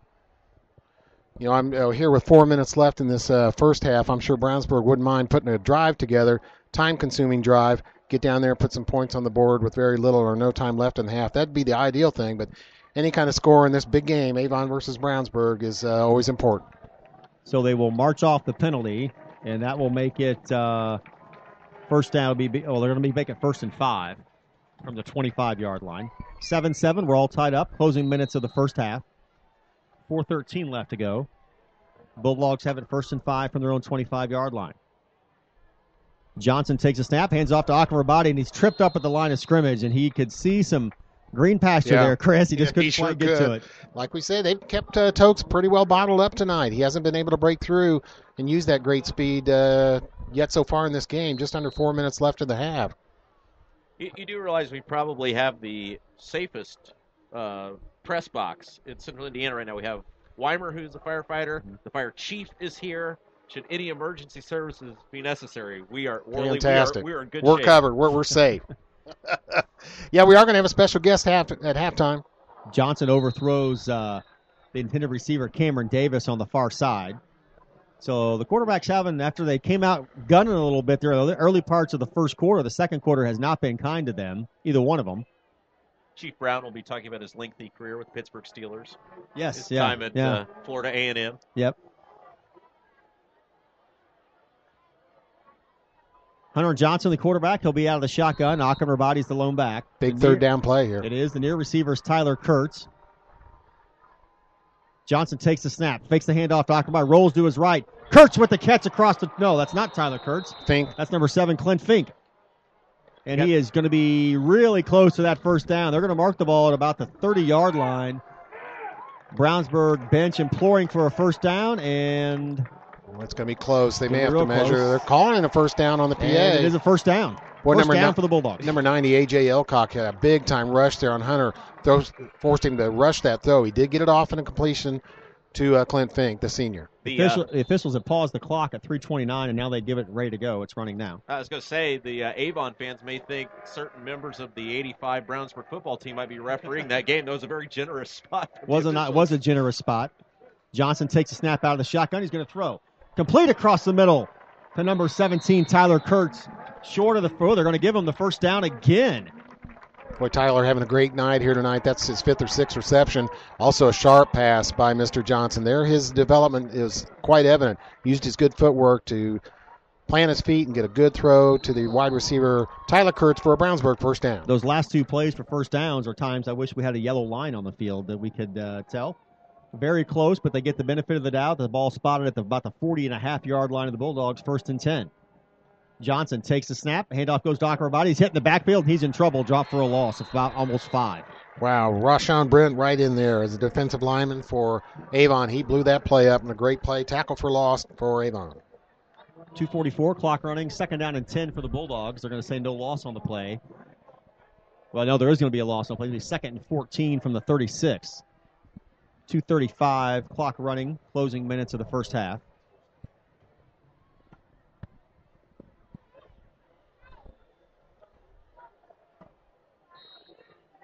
Officials, still a little bit of a pause here. The clock is still running, as is the play clock. And Hunter Johnson calling the play in the huddle. He'll bring the team to the line of scrimmage. Akinrabadi will be the lone back. Tyler Kurtz, receiver to the near side, along with another wideout, one receiver to the far side. Johnson takes a snap. He's going to throw it to Kurtz, complete at the 40, pushing ahead and almost breaks a tackle. He's thrown out of bounds at the 45-yard line. Be short of the first down. The clock does stop. 1:54 left to go in the first half. Hunter passing on this right now, 3 out of 4 on this drive. And it's almost a 2-minute offense right here, Troy, and that's what they're doing, throwing short passes and getting the receivers right out of bounds to stop the clock. I don't know about you guys, but I am super impressed with both teams, receiving and quarterbacking core. Very professional in their approach. Yes. Johnson takes the snap out of the shotgun, looking to pass. He's going to throw it to Kurtz downfield, and he is manhandled, and he got the flag. No, he's not. There it is. Comes in from another official. Well, we got the hat out of bounds, which indicates the wide receiver was pushed out of bounds, and then the flag comes from the official at midfield. It's going to be pass interference. Yeah, Tyler Kurtz got by. They're going to call defensive holding. It's a defensive holding penalty, It looks like. He got by him there, and the Avon defender, I'm sorry I missed that number, could not catch up to him, so he reached out and simply grabbed a hold of Tyler. And that's a huge deal in the pros, the difference between a holding and interference, but in high school, not that big a deal because it's 15-10. Ben Davis is at halftime with Center Grove. The Giants lead the Trojans 14-0 in that game. Ben Davis continues to make a case for them being the best team in the state in Class 6A football. It's going to be a first down for the Bulldogs on the holding penalty. It'll be 1st and 10 from the 44. 1:48 left to go, 7-7. Closing minutes of the first half. Hunter Johnson out of the shotgun. Achenberg bodies the lone back. Takes the snap, looking, he throws to his right. The high pass, and he was wide open, intended for Cameron Davis. He got his hands on it, couldn't hold on. Yeah, if he would have caught that pass, as soon as he caught it, he would have been hit right from behind. Avon defense, the defenders in the secondary did a good job covering that. Boy, the stands right now, Troy and Rob, both sides filled. Really looks good here. The black and gold of Avon across the way, all the purple jackets, and as we said, a cool night here. This is football weather, and it looks like football crowd out there right now. Yeah, good gate for the Brownsburg athletic department tonight. Surprise, surprise. Yeah. 3 wide receivers to the far side. Trips are right, and the pass is complete, and it's bobbled, but he held on to it. Nice job of concentrating there by Cameron Davis. Little bubble screen. Got a few yards there, and Thomas Williams on the stop for Avon in that defensive backfield position. A good little screen pass, a bubble screen to the right side, and Cam Davis was able to scoot up the field there for a good 5 yards. It's going to bring up 3rd and 5 from the 39. Clock rolling, just under 1:20 to go in the half. Johnson out of the shotgun. Achenberg bodies in his right pocket. 3 wide receivers to the near side, 1 to the far. Johnson takes a snap, looking. Quick throw across the middle. It's complete. And diving down to the 20 is number 7, Clint Fink, and that's enough for a Bulldog first down. 5 out of 7 passing for Hunter Johnson. These short little passes eating up time, but they're going quickly, and let's see what they're going to do. I thought they may try and call a timeout here. Clock stops while they move the sticks, and we're rolling again. Under a minute. Again, we want to point out to everybody listening tonight on xrbradio.com, if you want to watch tonight's broadcast, you can head over to audiosportsonline.com. We do have a video feed up. Look out. Pass going across the middle for Moore. Oh, it's picked off. Intercepted by number 11, Drew Stoyanovich, and he brings it all the way back to the 30. Across the 30 to the 32-yard line. A big defensive play for the Orioles in the closing minutes of the first half. Yeah, Drew Stoyanovich, senior defensive back there. Hunter, that's the first one of the few bad decisions we've seen him make. He threw that under double coverage. Drew right there in front of the Brownsburg receiver was able to make that interception and got good yardage on the return. In fairness to him, though, he was throwing into the wind. Yeah, that wind's been a factor tonight. It's just like hitting a golf ball. You got to throw it low. Yeah, a brisk wind out of the north has caused some problems. It's like the British Open out there. It is. And the thing about it is it's caused problems for the quarterback going into the wind and the quarterback with his wind to the back, as we've seen Peters overthrow a few balls, a handful of balls going north to south. Peters takes the snap. He looks to pass again under pressure. Complete across the middle. Caught by Cole Rightly, the senior 5'11", 175-pound wide receiver. And it's going to be enough for the first down, 1st and 10 for the Orioles. Avon going to hurry up offense, and there was a good throw by Brandon, his first completion in a while. He got that ball down low to the ground where only his receiver could catch it. Under 30 seconds, Peters out of the shotgun. Going to look to throw again. He's got a wide receiver in the flat across the middle. Doesn't see it. The ball is, well, that's going to be an interesting play. The ball was caught at the 49-yard line or 48-yard line of the Bulldogs. Initially caught, bounced out of the receiver's hands, but into the hands of number 3, who just, well, let's see what they call here. Bounced into the hands of another Avon receiver. Looked like Cole Rightly's the one that ended up with it. And now they're going to have an official discussion. That the discussion will stop the clock with 16 seconds left to go in the first half. Boy, Brandon had a lot of time there to throw, and he was looking for a receiver. Threw it into a receiver there's coverage on him. The Brownsburg defenders did hit him, and as we say, the ball popped loose. And Cole Rightly there, number 3, he was on the ground for Avon. He was able to scoop it up, I think, before it hit the ground, but I don't think the officials are sure themselves. Again, we're tied at 7 apiece. The closing seconds of the first half. 16.3 left on the clock. Rob, I got to tell you, I'm glad there's no replay in high school. You know, there's too much replay in pro sports, I think. There is. We should get rid of all the replay. If these guys can't do their jobs, Weimer and I will come in and do it for them. It has the base. As much as a purist as I am, there has been some instances in the baseball replay where it's proved effective, but just kind of took the human element out of the game a little bit. Okay, that's a complete pass. They are going to rule that a complete pass. And it's complete at the 50, right at midfield, which will bring up 2nd and 3. Closing seconds. You got about 2 more plays in you, I think, if you're the Orioles. Peters out of the shotgun, takes the snap. Looking. He's going to roll to his right. He's under a lot of pressure. Pursued. He's going to throw it, and it is incomplete. Incomplete on the near sideline. boy, good coverage downfield by the Brownsburg defenders, because initially Brandon Peters had all kinds of time to find a wide receiver. He could not find one open, so he had to roll a little bit and tried to throw a sideline pass to a guy breaking off of his coverage and could not complete that pass. It's interesting. That was a throw out of bounds by Peters, and not the receiver's fault. But Peters just looks like he knows what he's doing to the point where he goes, that had to be the receiver's fault. Very poised. Very poised. Yeah, he's getting some big-time offer sheets from around the Midwest. I believe Iowa was one of them, maybe a few others. But Brandon Peters, not all the way on target tonight, though. Yep. 7.5 seconds left to go. Peters will be out of the shotgun. He's got a fullback in the backfield with him. 2 receivers to the near side, 1 to the far. Takes a snap. He's going to look to throw the ball downfield. Looking. And he's hit as he throws. It's intended for more, and it is almost picked off. Pass was actually intended for Gabe Latskins, not Moore. It is incomplete at the 10-yard line, almost picked off there by a Brownsburg defender. Isaac McCormick, the man up the middle on that blitz for Brownsburg, had Brandon Peters and got him just after he released the ball, or as he released the ball. The coaches for the aforementioned programs Chris just mentioned are hoping the Avon line blocks a little bit better for the remainder of the game. 4th down. Last play of the half, most likely, Troy. 1 second left to go. The clock is stopped. Here's the snap. Peters looking. He's going to try and throw it way down the field. The wind to his back. He's going to launch it high and deep into the end zone. The tip drill is on. It is almost caught in the corner of the end zone by Moore. The diving reception, the pass is incomplete. And we will close the first half. An even match of football. 7-7. The Brownsburg Bulldogs and the Avon Orioles are tied in front of a packed CF Roark Stadium at BillEstes.com field. A beautiful fall night for football. You're listening to Hoosier Crossroads Conference Football on XRB 1610 AM and XRBRadio.com. All right, well, Chris is going to have a great conversation with Brownsburg Fire Chief Bill Brown in just a moment, but before we do, let's thank our Avon sponsors.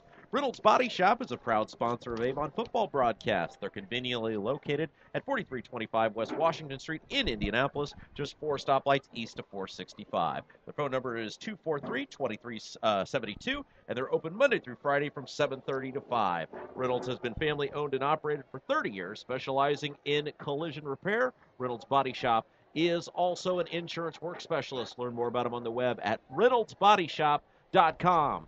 And McNamara Florist is Indy's hometown florist since 1954 with 8 convenient locations, including the new Avon store on Rockville Road. McNamara Florist is famous for our floral designs for all occasions that help our clients express their emotions through flowers. Visit McNamara Florist for outstanding personal service and to select from the renowned home decor merchandise, including stunning Christmas classics. Halloween, then Christmas, it's coming up. McNamara Florist is located at 9655 East Highway 36 at Avon. It can be reached at 579-7900.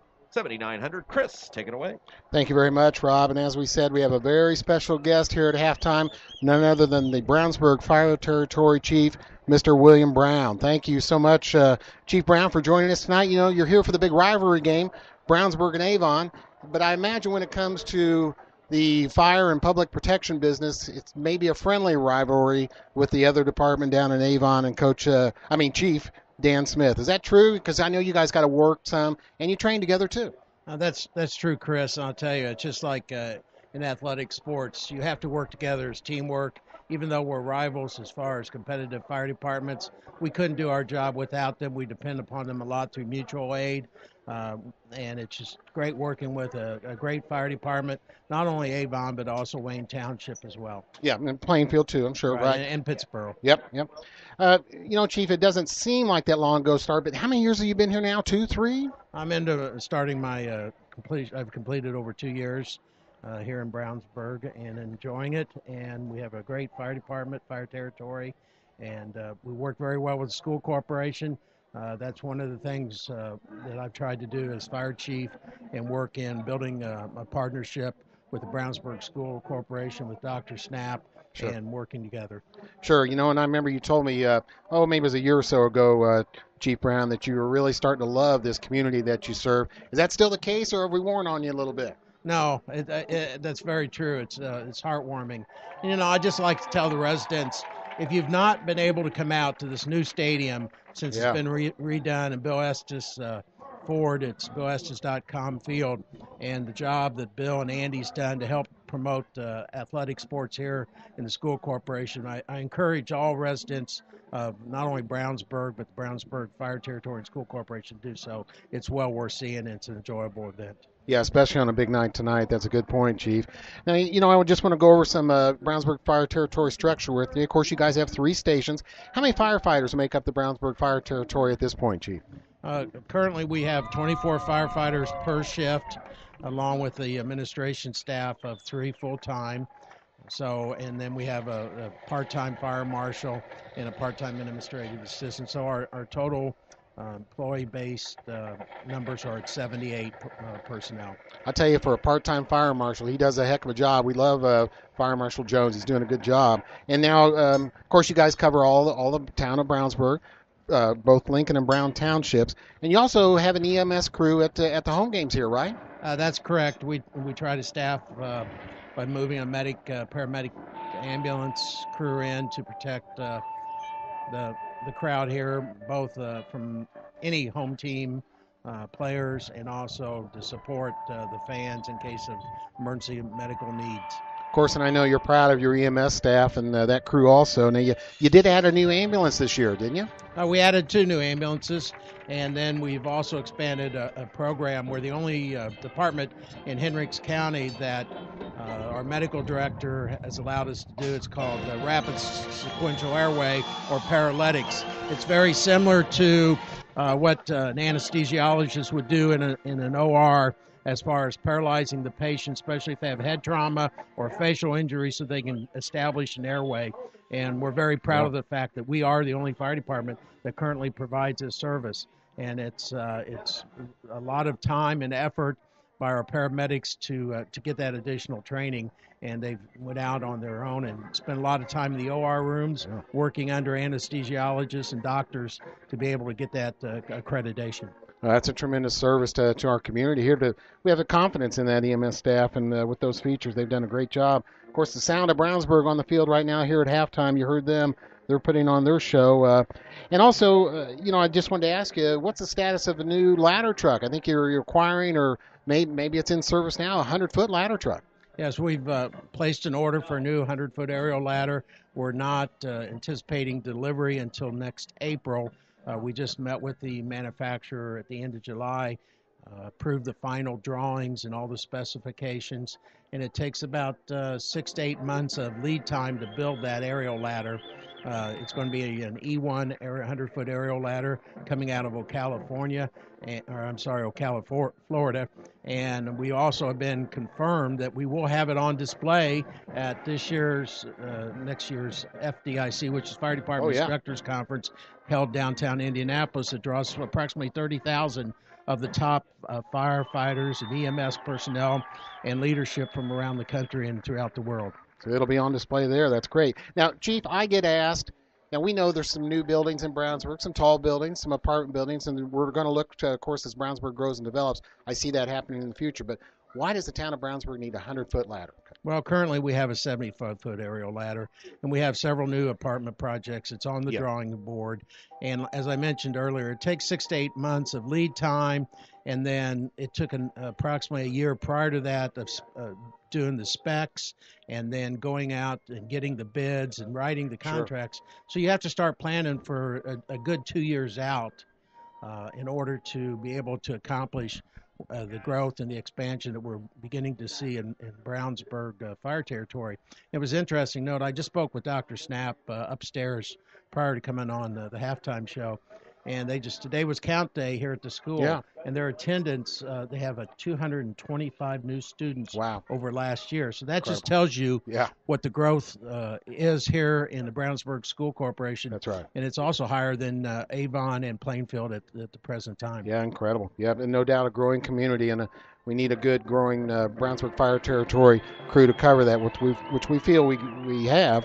I wanted to ask you about another, while we have you here, Chief Brown, another issue that's been brought up in town and has been known as a little bit of a trouble spot, emergency radio coverage here with the Hendricks County Communications Center that's down in Plainfield.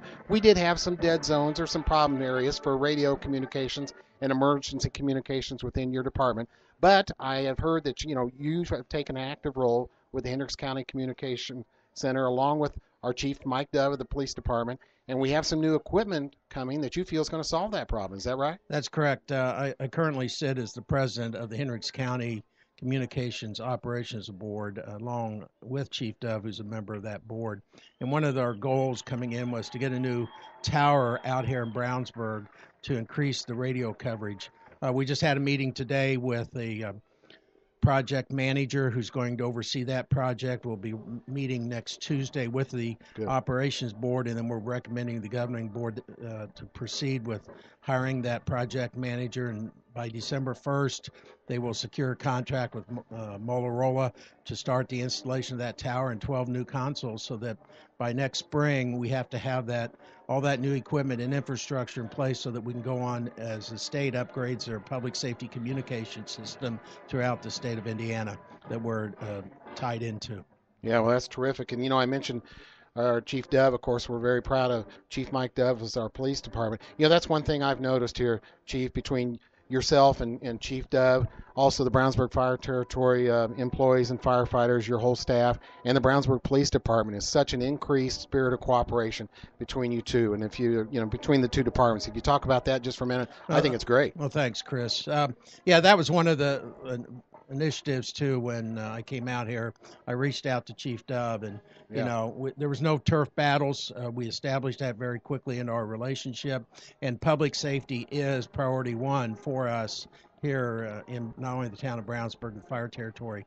And we both agree that it starts at the top with leadership, and if we show a spirit of cooperation and working together, then it translates out into the field, where the boots on the ground, where the men and the women, the fine police department and the fire territory, they actually have to interface and interact on a daily basis, not only in EMS runs, fire runs, that if they see leadership working together, then we're going to not tolerate anything but the best out of them as well. Absolutely. We certainly see that on a day-to-day basis here.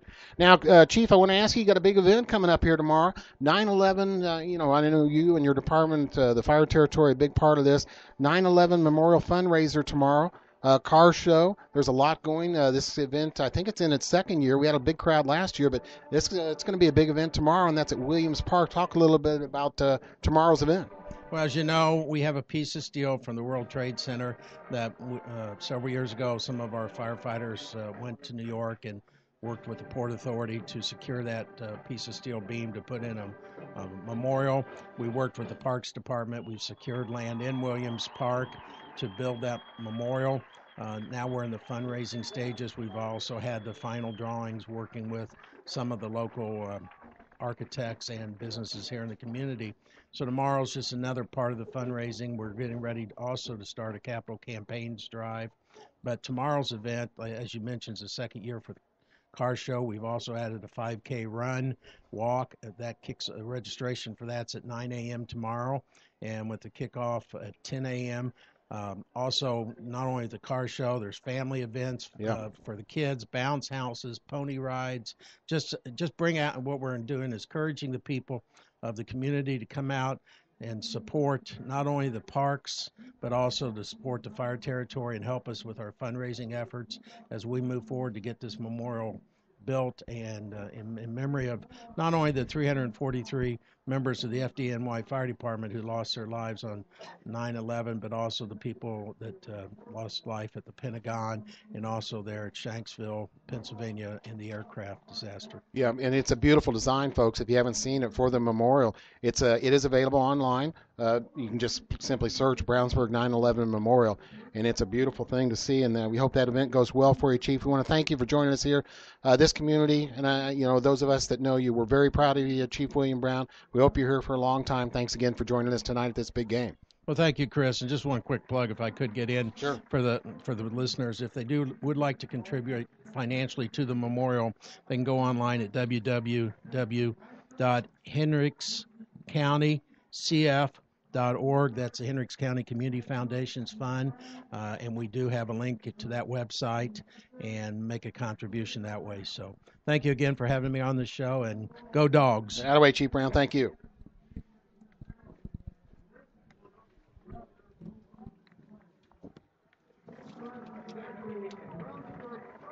Thank you, Chris. Thank you, Chief Brown. We're in the midst of some halftime festivities here tonight. The big game tonight, of course, between the Bulldogs and the Avon Orioles, and we're tied at 7 apiece as we look at some of the halftime statistics that Chris will take us through here in just a moment. Packed house tonight. I would say a crowd well in excess of probably about 5,000 to 6,000 on hand. As both sides, the home side for Brownsburg is full, and the Avon Orioles have traveled up 267 and Dan Jones Road, respectively, and packed out the visitor side. The halftime entertainment, the Brownsburg marching band, and now some of the cheerleaders and the junior cheer kids are also there. The Brownsburg student body tonight participating in a Red Out for Riley, raising money for Riley Children's Hospital here in Indianapolis. So we're at the halftime. 7-7, about 6:50 left on the clock until the third quarter begins. And, Chris, we talked a lot about running the football before this game started, leading up into the first kickoff in the first quarter. And what we've seen is a nice mix. And really, the two quarterbacks have thrown the football a lot. They've gone to the air a lot. But, maybe is that wind causing them some problems? Well, I think so. And if you tell me that Hunter Johnson would have had more completions at halftime than Brandon Peters, I'd sure be surprised. But the only score came in the first quarter. It was 7-7 after the first quarter. Avon got on the scoreboard first. They took over at the Brownsburg 35. Short drive, just 5 plays. Touchdown pass to Mr. Andrew Griffin. And Avon led 7-0. And then Brownsburg came right back on the following possessions. Went 80 yards to score. That real nice touchdown pass from Hunter Johnson to Tyler Kurtz made it 7-7, and really that was the only scoring we had in the first half. So 7-7. Just taking a quick look at other action in this Hoosier Crossroads Conference. Big log jam at the top. Everybody's tied. Avon 2-1, Fishers 2-1, Westfield 2-1, Brownsburg 2-1, Noblesville 2-1. Then Hamilton Southeastern and Zionsville both 1-2. Besides our game here tonight, Brebeuf is at Zionsville. Fisher is at Hamilton Southeastern. Troy's been getting us some scores on that. The other big game is Westfield at Noblesville. Right now, Fishers leads Hamilton Southeastern, Chris, 21-3. That game is at halftime. We're expecting a sellout of 15,000 tonight at Hamilton Southeastern for that game. Warren Central leads Lawrence Central 28-3. Greenwood leads Mooresville 24-20. Lawrence North is shutting out North Central at halftime 20-0. The Manual Redskins are taking it on the chin in the first half. They trail Tech 54-0. Wow. James Gilbert from Tech with 3 touchdowns in the first half. And Monrovia and Triton Central, that's an 8-7 game. Number 5, Southport from the south side. They lead Terre Haute North, who's number 10 in the state, 7-0. You can get a quality higher education that will challenge, inspire, and prepare you for success just in nearby Crawfordsville. The new campus of Ivy Tech is located just off the I-74 exit at US 231. The Ivy Tech campus features classrooms, science labs, student lounges, and computer labs. You can earn an associate degree in business by taking classes offered on campus. The advisors on the Ivy Tech Crawfordsville campus are ready to provide assistance with admission, registration, and financial aid questions. Call 765-359-0570 or go to ivytech.edu for more information. You can apply now at Ivy Tech in Crawfordsville and start your career goals. And if you're a business owner with or without employees, you're probably wondering about your payroll. What about taxes, child support, auditing, Social Security? Well, it can be a bit overwhelming, but we've got the answer for you, the Payroll Department Incorporated. The Payroll Department Incorporated can help put your mind at ease where all these problems are concerned. Locally owned and operated for over 20 years. Call today at 852-2568 or stop by the Payroll Department Incorporated at 701 North Green Street in Brownsburg. You're finally on your own, living in your own place, paying your bills, making your own decisions. When your decisions involve insurance and financial needs, it's nice to have a little help. State Farm Agent Pete Fay knows that being on your own shouldn't feel like being alone. Visit State Farm Agent Pete Fay at 431 East Northfield in Brownsburg. Like a good neighbor, State Farm is there. Also, if you need a U-Haul, think Northfield Storage. Need a storage unit? Think Northfield Storage. Need packing supplies? Well, come see Northfield Self-Storage at 1530 West Northfield Road in Brownsburg. Wrapping paper, boxes, mattress bags, tape, rope, dish protectors, just to name a few. Several different size storage units and U-Haul trucks will help you get things moved. They're open 7 days a week, just south of the Lowe's in Brownsburg. We are Northfield Self-Storage. Cathedral tonight has canceled their football game with What? Chittard in wake of a unexpected and tragic death of one of their students. Oh, for heaven's sake. So that game will not be played tonight, and all of us here at Audio Sports Online and XRB Radio, our thoughts and prayers are with the folks in the Cathedral community tonight as they Wow. have taken that action and will not play tonight against Brebeuf. You know, it's nothing compared to a tragedy like that, but Cathedral had another game canceled this year. They went up to South Bend St. Joe's there during that bad weather week, and they had that game canceled. So it's really tough, and that's a tragic blow for the Cathedral Irish. Zionsville playing out of conference tonight. Brebeuf leads Zionsville 21-3 at halftime. Ben Davis has scored again. Tate scores a second touchdown of the game for Ben Davis on a 26-yard run. The Giants lead 21-0 over Center Grove. 9:18 left to go in the third quarter there.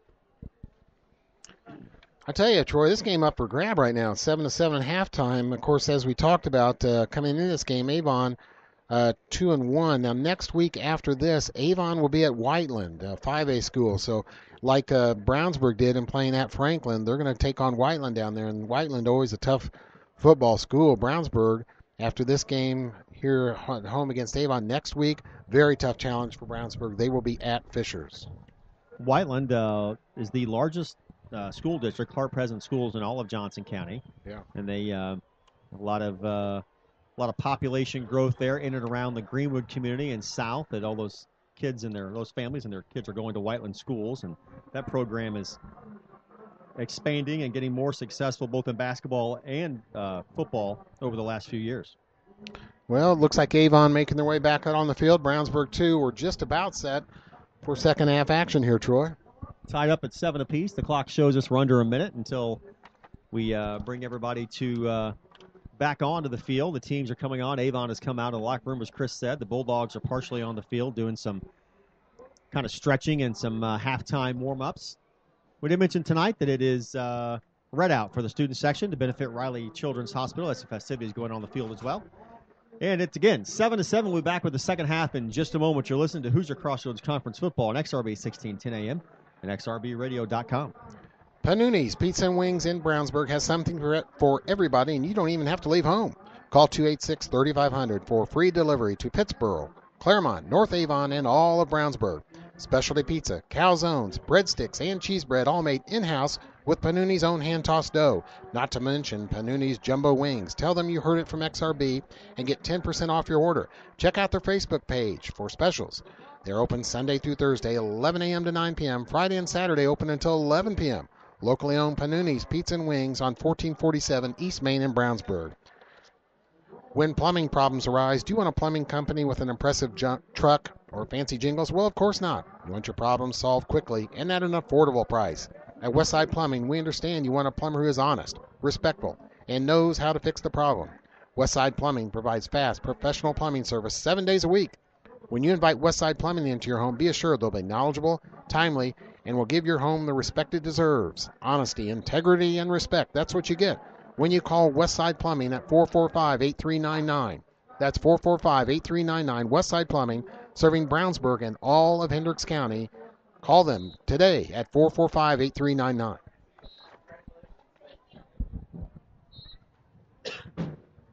Well, the entire Bulldog team is now on the field. They've come out of the locker room in the south end zone. This game is tied at 7 apiece. We saw in the first quarter both quarterbacks really look like they had their acts together out there, throwing the ball around a little bit, being very mobile on offense. They struggled, both of them, in the second half. Toksak Underbody, the running back, the star running back for the Brownsburg Bulldogs, over 300 yards rushing last week against Franklin Community. The Grizzly Cubs down in Franklin has not been able to get his wheels quite turning. Yeah. I'm sure that's his lowest rushing total for a half in this year. I would say, I don't know, be lucky to have 50, 60 yards, Troy. Yeah, I think so, too. The tandem running back group of our core of Darian Love and Derek Tennant for the Orioles have fared a little bit better, especially in the closing minutes of the second quarter. Avon fans are glad to see Mr. Tennant back. I'm not sure if he's 100%. Didn't play all the half, but, he's back in there giving it his all. He got some few positive yardage plays for Avon. Hey, speaking of Avon, we want to thank our friends at Red Cobra Wrestling. Avon has a rich wrestling tradition. Red Cobra Wrestling is proud to now be a part of that. Opening last November, Red Cobra Wrestling offers training sessions run by nationally known coach Chad Red. Red Cobra Wrestling is located at 9233 East Highway 36 in Avon, across the street from Walmart and behind sidelines in the Red Brick Building. Red Cobra Wrestling offers sessions for all ages, including 3rd grade and under and 4th grade and up. Learn more about prices, classes, schedules, and information at RedCobraWrestlingAcademy.com. You have a young child, Troy. This would be great I do. for him. This would be great for him. He's not a wrestler. He's a basketball player. But he could be. Much to my chagrin, he is he's kind of shaky. He's kind of shaking off baseball a bit, and just started playing travel basketball. So I don't have a life anymore. Really, this is my respite. But anyway, it's well worth it. He enjoys it a lot. Keeps him athletic and so forth. We would like to, before we get the second half underway, congratulate the Pittsburgh High School student body to date. After tonight's fundraiser, they have raised $89,497 Wow. and a few cents for Riley Children's Hospital here in in the Indianapolis community. Outstanding. And that's a great effort. They should be very proud of that. And we're proud of the all of our student bodies that we cover in the Hoosier Crossroads Conference and beyond. But that's a pretty impressive statistic. So 7-7, we're almost getting ready. We are almost ready to get underway. The second half kickoff is coming. Brownsburg will get the ball first here, Troy. Alex Steffen will be the kicker for the Orioles, as he has been. Missed a field goal there in the second quarter. It kind of feels like, Chris, and Rob, that the Bulldogs and the Orioles both really didn't kind of grasp that opportunity. No one stepped up and taken control of this game. Yeah, I would say that's true. Both had chances to score, especially Avon. Steffen with the kick. It is deep, and it is going to cross into the end zone, the far corner of the end zone across the goal line. That's a touchback, and the Bulldogs will take over 1st and 10 from their own 20. Nice deep kickoff there. Really didn't give the Brownsburg guys back there to receive that kick anywhere to go. Kicked it right into the corner of the end zone, but it was safely inbound. So Brownsburg will take over at their own 20, starting the second half. Brownsburg will be at Fishers next week. And Avon will be at Whiteland, as Chris talked about in the halftime. Big Joe Belden on the defensive line in there for Avon here again, of course, the second half. Johnson takes a snap. Quick throw across the middle, and he's down. His knee went down. But a nice catch over there by number 80, Cameron Davis. Cameron Davis has been involved in this offense since the onset tonight, Chris. Yeah, this is the most catches he's had so far this year. And the same kind of passes now for Hunter Johnson. It's just a quick drop, quick release, getting those receivers in a short pattern and throwing a high percentage again so far tonight. Hey, we have a special viewer tonight. Phil Parnan, Parks Director. Hey, all right. Hi, Phil. Phil's tuned in, sent a couple emails in. So, Yeah. Phil, thanks for tuning in tonight. Akron takes a snap. He's wrapped up in the backfield, but dives forward across the 30 for the first down, across to the 31-yard line. It'll be 1st down and 10 for the Bulldogs as Akron tries to get a little something going to start the second half. You know, Phil had a big night at the town council meeting last night. Had a couple presentations, including the active transportation plan, which was greatly improved the trailways, walkways, bikeways, the transportation without a car here in the town of Brownsburg and the surrounding area. Phil does a great job with the Parks Department. We're definitely very glad he is in the town of Brownsburg. Hunter Johnson out of the shotgun. Akron buys a lone back. The ball's tipped at the line of scrimmage by a defensive lineman. It looks like it was tipped there, Chris, by number 24, Rashawn Brent. Yeah. I believe. Yeah, we've seen him do several things on the Avon defense, and he got a big hand up there and deflected that pass from Hunter. And that'll bring up a 2nd and 10. 2nd down and 10 for the Bulldogs from their own 31. 11 minutes on the clock. Early moments of the second half. Hunter Johnson out of the shotgun. Akron is the lone back. Handoff goes to him. He hits the line at a big rate of speed and dives forward. Offensive line able to make a hole there. Tokes wanted some more. He got tripped up. Dives forward for a gain of about 7. You know, I was watching some blocking there on the offensive line, and Devin Humus, number 71, he had his hands full with Big Joe Belden. We haven't seen too many plays out of Joe Belden so far this night, and that's why Humus was able to block Belden pretty good right there. Again, Tokes not able to break free from the Avon defense, but good positive game. It was a gain of 6 on the carry. It's going to be 3rd and 4 from the 37-yard line. Devontae Allen in the slot here. Johnson takes the snap, looking. Oh, and he's knocked down. The ball is caught across the middle by Vincent Lisman. He dives forward for the first down. He's down to the 45-yard line of the Bulldogs, their own 45. It'll be 1st and 10 there for Brownsburg. Troy, I think that was Lisman's first catch of the night. Again, a quick, short drop. But number 90, again, A.J. Ilcock, very active for the Avon defense tonight. He got in quickly and put a big hit on Hunter, but it was after he got the ball away and complete to Mr. Lisman. Ball spotted at the 45-yard line, 1st and 10 for the Bulldogs. Johnson out of the shotgun. Akram Rabadi is the lone back. 3 wide receivers to the near side. In motion. The handoff goes to Akram Rabadi. He's wrapped up, gets away from one defender, and he's brought down for a loss of 1 to bring up 2nd down and 11 for the Bulldogs. Well, Coach Bless and his coaching staff, they have this defense watching out for Tokes right there.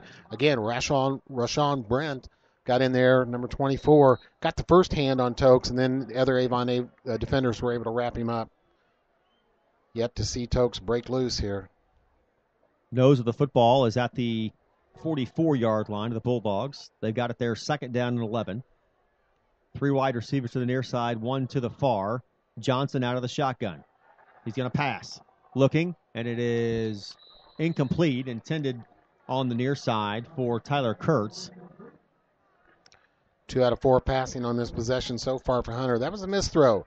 Did not hit his most dependable wide receiver, Mr. Kurtz, there. Kurtz was open. Almost looked like the pass came a little early there, Chris, as well. As Troy, IU Hoosiers in action tomorrow? They are at Bowling Green. That's a Road noon game. or 12:30 kickoff on ESPNU, I believe. Notre Dame, Purdue tomorrow night. Mr. Kendall will probably be watching that game. Shamrock I will. Classic at Lucas Oil Stadium. I will be watching that, and you'll be happy to know I made a compromise with my girlfriend in order to watch that game. Did So you? I did. Relationships are all about compromise. The ball, they pass the ball to Akram Look Rabadi in the flat off the screen pass. Hunter Johnson faked the handoff to Akram Rabadi. Then he faked the flip to number 21, Devontae Allen, and then passed the ball in the flat back to Akram Rabadi, who runs hard and uses that. There's the first time we've seen his speed all night tonight, Chris. You know, you guys have both been married, for lengthy periods of time, and the compromise in the relationship is all about asking for things you'll never get. You'll never get. So then when you come back, it's a compromise. You get exactly what you wanted. Okay, I see. See how that works? It's like buying a new car. The whole thing. Chris isn't saying anything. I don't know what that. I'm laying low on this one, guys. All right, they're going to call it 3rd down. It's going to be a holding against the Bulldogs, I believe. I would also like to thank Brownsburg this year for lifting the firewall that allows me to check my email at the stadium. Very nice. I appreciate that. 3rd and 8 now. Out of the shotgun is Johnson. Akram Rabadi is the lone back. 3 wide receivers on the near side. He's going to pass the football. Throws it, and he's got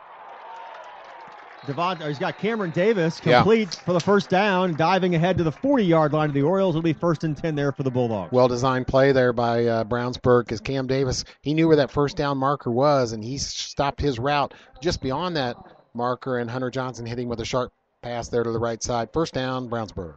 8:55 on the clock. 7-7 is our score. Tied up here in the early moments of the second half. Hunter Johnson out of the shotgun. Go in that same formation, 3 wide receiver set, and it's complete across the middle to Tyler Kurtz. Went to his knees to make the catch there. 6 out of 8 passing. And you know what we're seeing, Troy, is Avon's been able to bottle up Tokes. So they say, okay, if you're going to stop Tokes, you're going to pay with our short passing game, and Hunter's efficiency is making that happen here for Brownsburg. Another thing they're doing, guys, is they're running the clock, and they're really doing a nice job of keeping Avon's offense off the field. Yeah, good point. That's a good plan if you can keep the 6'5" Brandon Peters on the sideline. He can't hurt you that much. So Akram Rabadi is the lone back to the left of Hunter Johnson, who's in the shotgun. Johnson takes the snaps. He's going to throw again. He's going towards the corner of the end zone. He's got a man open, and it's caught for a touchdown! Number 4, Vincent Lisman for the Bulldogs.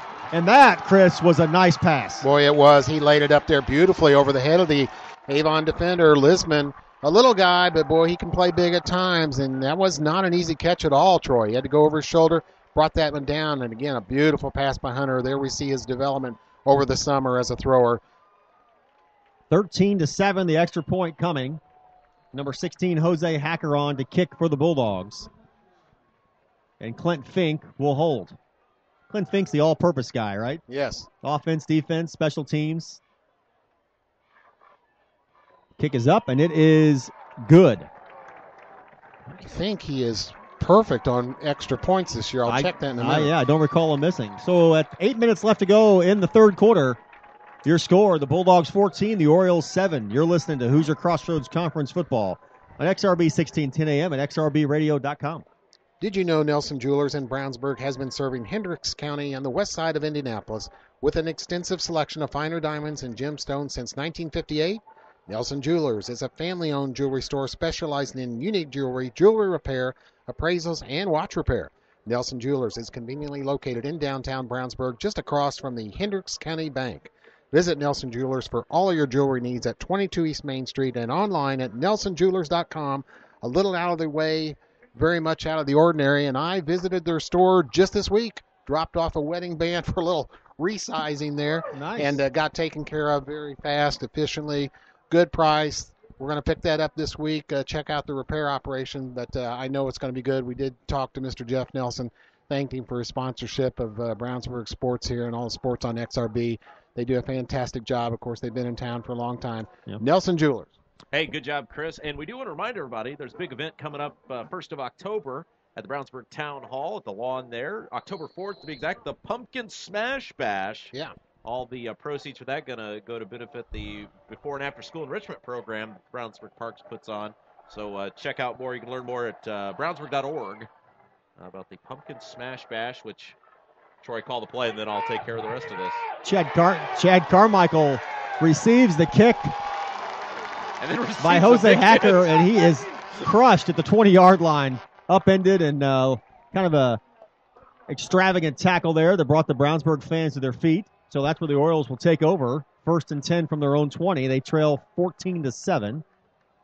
Yeah, Jamar Conway was one of the men that made that tackle, but a host of them got in and got the crowd excited. Go ahead, Rob. Yeah, I was going to say the Pumpkin Smash Bash. It's from 11 to 4 on the 4th of October. The pumpkin decorating, kids zone, costume contest, and a whole bunch more.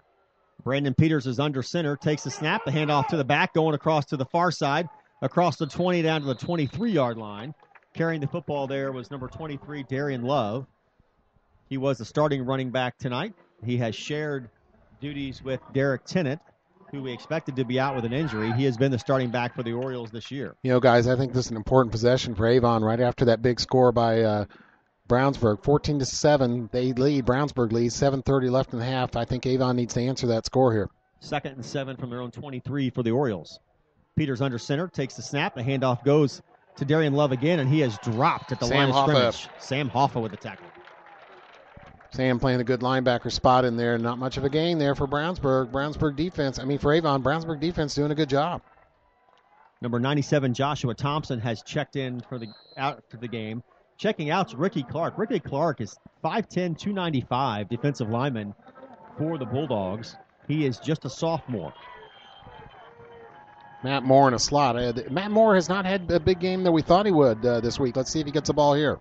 Peters out of the shotgun. 3 wide receivers in the near side, including Moore in the slot. The pass is across the middle, and it's caught across the 35, down to the 37-yard line. Number 15, Andrew Griffin, the wide receiver for the Orioles, on the reception. 1st down, Avon. Boy, that was a good catch by Mr. Griffin right there. That was in heavy traffic. Number of Brownsburg defenders around him. And Brandon put it right in a good spot where he could get it, and he did. And then he turned upfield for positive yards after the catch. Yeah, that was inches away from being an interception going back the other way. 1st and 10 from their own 38 for the Orioles. They trail 14-7 here in the third quarter. Brandon Peters, the quarterback, will go under center. The fullback set is in. Love is the lone back. Fakes the handoff to him. He wants to throw. He's looking in the wide open field. Look out. He's got a catch. Oh, he dropped it. Number 15, Andrew Griffin, dropped a touchdown. Boy, he did. I know that young man feels bad. Wasn't the easiest catch in the world, but what a throw by Brandon there. Put it up big and deep.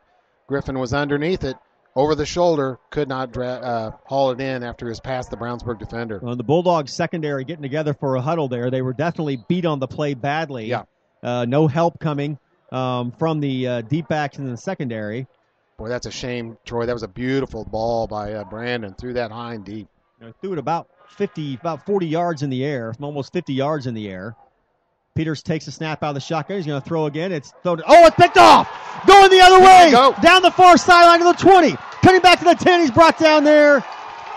That looks like number 6, Victor Iglima. That was Victor. That's his first big play on defense of the year. Stepped in front of that pass and then took off. Victor Iglima, a junior, small defensive back, but he did make the interception, and it's a Brownsburg turnover. He did a great job of anticipating that pass. Yeah. And I don't think Brandon Peters ever saw him. So what a turn of events. The Orioles drop a touchdown pass, what would have been a 65-yard touchdown pass by Brandon Peters.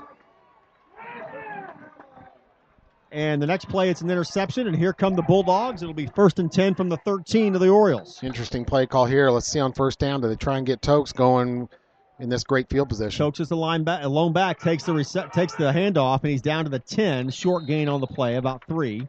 Should bring up 2nd and 7 for the Bulldogs. Brownsburg can get a first down. The first down marker is at about the 4-yard line.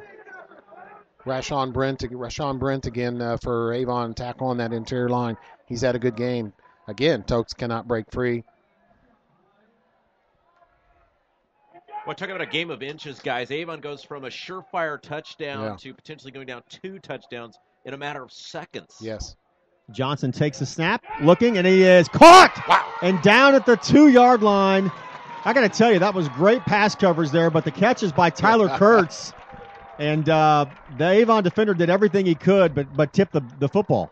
Marvelous catch by Tyler Kurtz. A low throw. Mr. Johnson being smart. He doesn't want to throw an interception there. He put that right along the ground. Kurtz able to come up big and scoop it up for a big reception there. And we should point out real quick, for those of you asking why can't we see the other end of the field, we're in the press box and we're blocked out by a window, so you'll have to let us call the action for you. Handoff goes to Tokes, and he has hit the line of scrimmage and dropped for a loss of 1. So that offensive line for the Bulldogs cannot get that push to try and give Akin Rabadi the ability to get those legs moving. He has done about all he can. Not a lot of holes there tonight, Chris. Yeah, Owen Gilbert, the Brownsburg center, just had his hands full, and big number 39, Matt Thompson, came over him right there to stop Tokes for no gain or loss. Johnson out of the shotgun. Akin Rabadi is set to his right. Tyler Kurtz, the receiver to the near side. He's going to pass it, going to the far side, corner of the end zone. Oh, and he dropped it. Boy, the receiver looking for a flag. Yeah, looking for a flag, and I think he's got a case. He either tripped or he got held, one of the two. I won't say that he dropped it. The ball kind of went over his right shoulder and through his arms. That was Devontae Allen the pass was intended for. You know, Chris, we saw Devontae Allen last year was kind of at times an integral part of the offense. Right. Showed a lot of speed, went in motion a lot from the wide receiver position, taking some pitches. And this year not as much, Troy, because they have more weapons. You know, they don't. He barely has any rushing attempts, which he did on end rounds last year. But they have more weapons now, more verified offense. Johnson out of the shotgun, takes the snap, and they give the handoff to Akin Rabadi, who dives forward. He might have the first down. I think he does. Oh, I'm sorry. That was... No, Tokes got the ball, got upfield just a little bit. Ball's at the 4, Troy. Well, the down markers are down on the far side of the field, field goal and they're going to attempt. kick the field goal. That'll bring up 4th down. So it was a gain of 1 on the play. It was 3rd and goal from the 5. It's going to be a 23-yard attempt. It is up, and it is good. Boy, you know, guys, that has got to feel like a huge moral victory for Avon, though, holding them to a field goal there. Good job by the defense to stand up. But again, what a momentum shift. Avon goes from that surefire touchdown to nearly giving up a touchdown, a 10-point swing in a matter of just a couple of minutes. Hey, let's go ahead and thank our friends again from McDonald's. McDonald's is the host of the McDonald's Hendricks County Sports Show, taped every Wednesday from a Brownsburg or Avon McDonald's location. We can't thank them enough.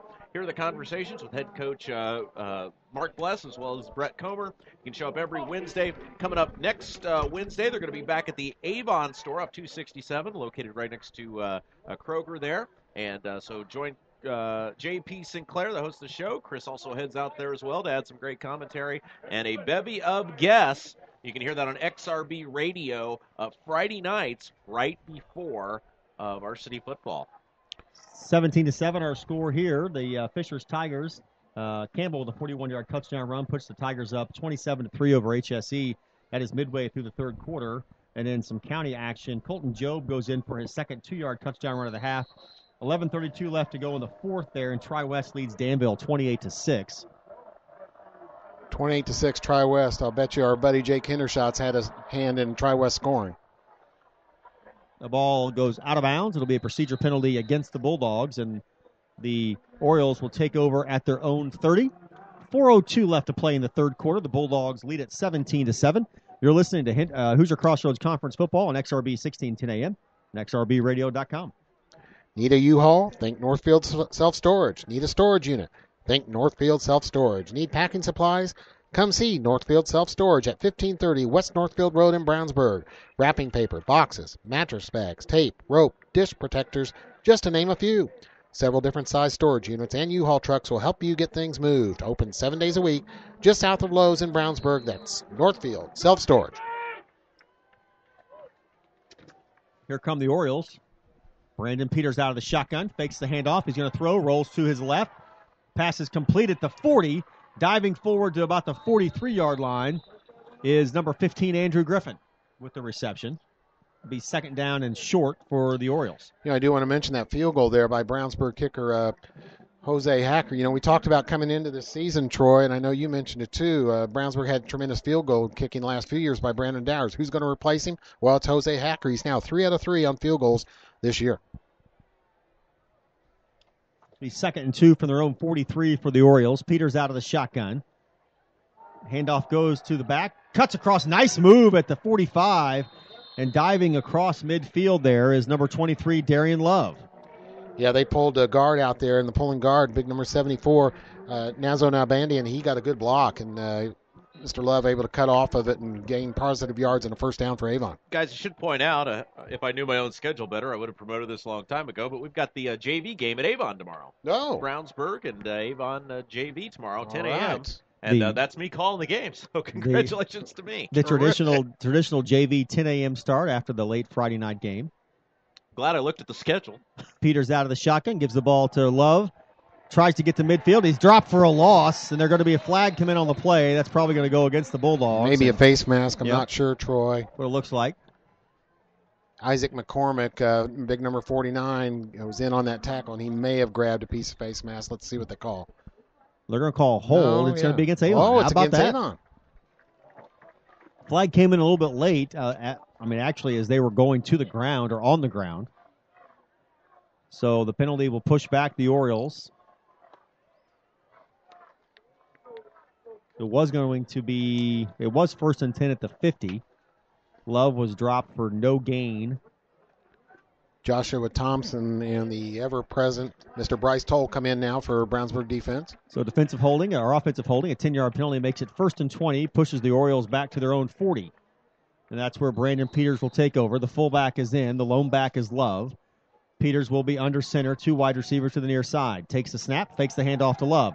Looking downfield to pass, he does, and across the middle, and a nice defensive play there by number 19, Noah Devney. The pass was intended for Andre Griffin and incomplete. It'll bring up second down and 20 for the Orioles. Boy, that's a shame. Another beautiful ball by Brandon Peters. He zipped that one over the middle. May have had almost too much velocity on it for the receiver Griffin, but as you said, Troy, Noah Devney had good coverage there for the Brownsburg defense. Griffin got his arm out on it and was able to get a hand on it, but couldn't rein it in.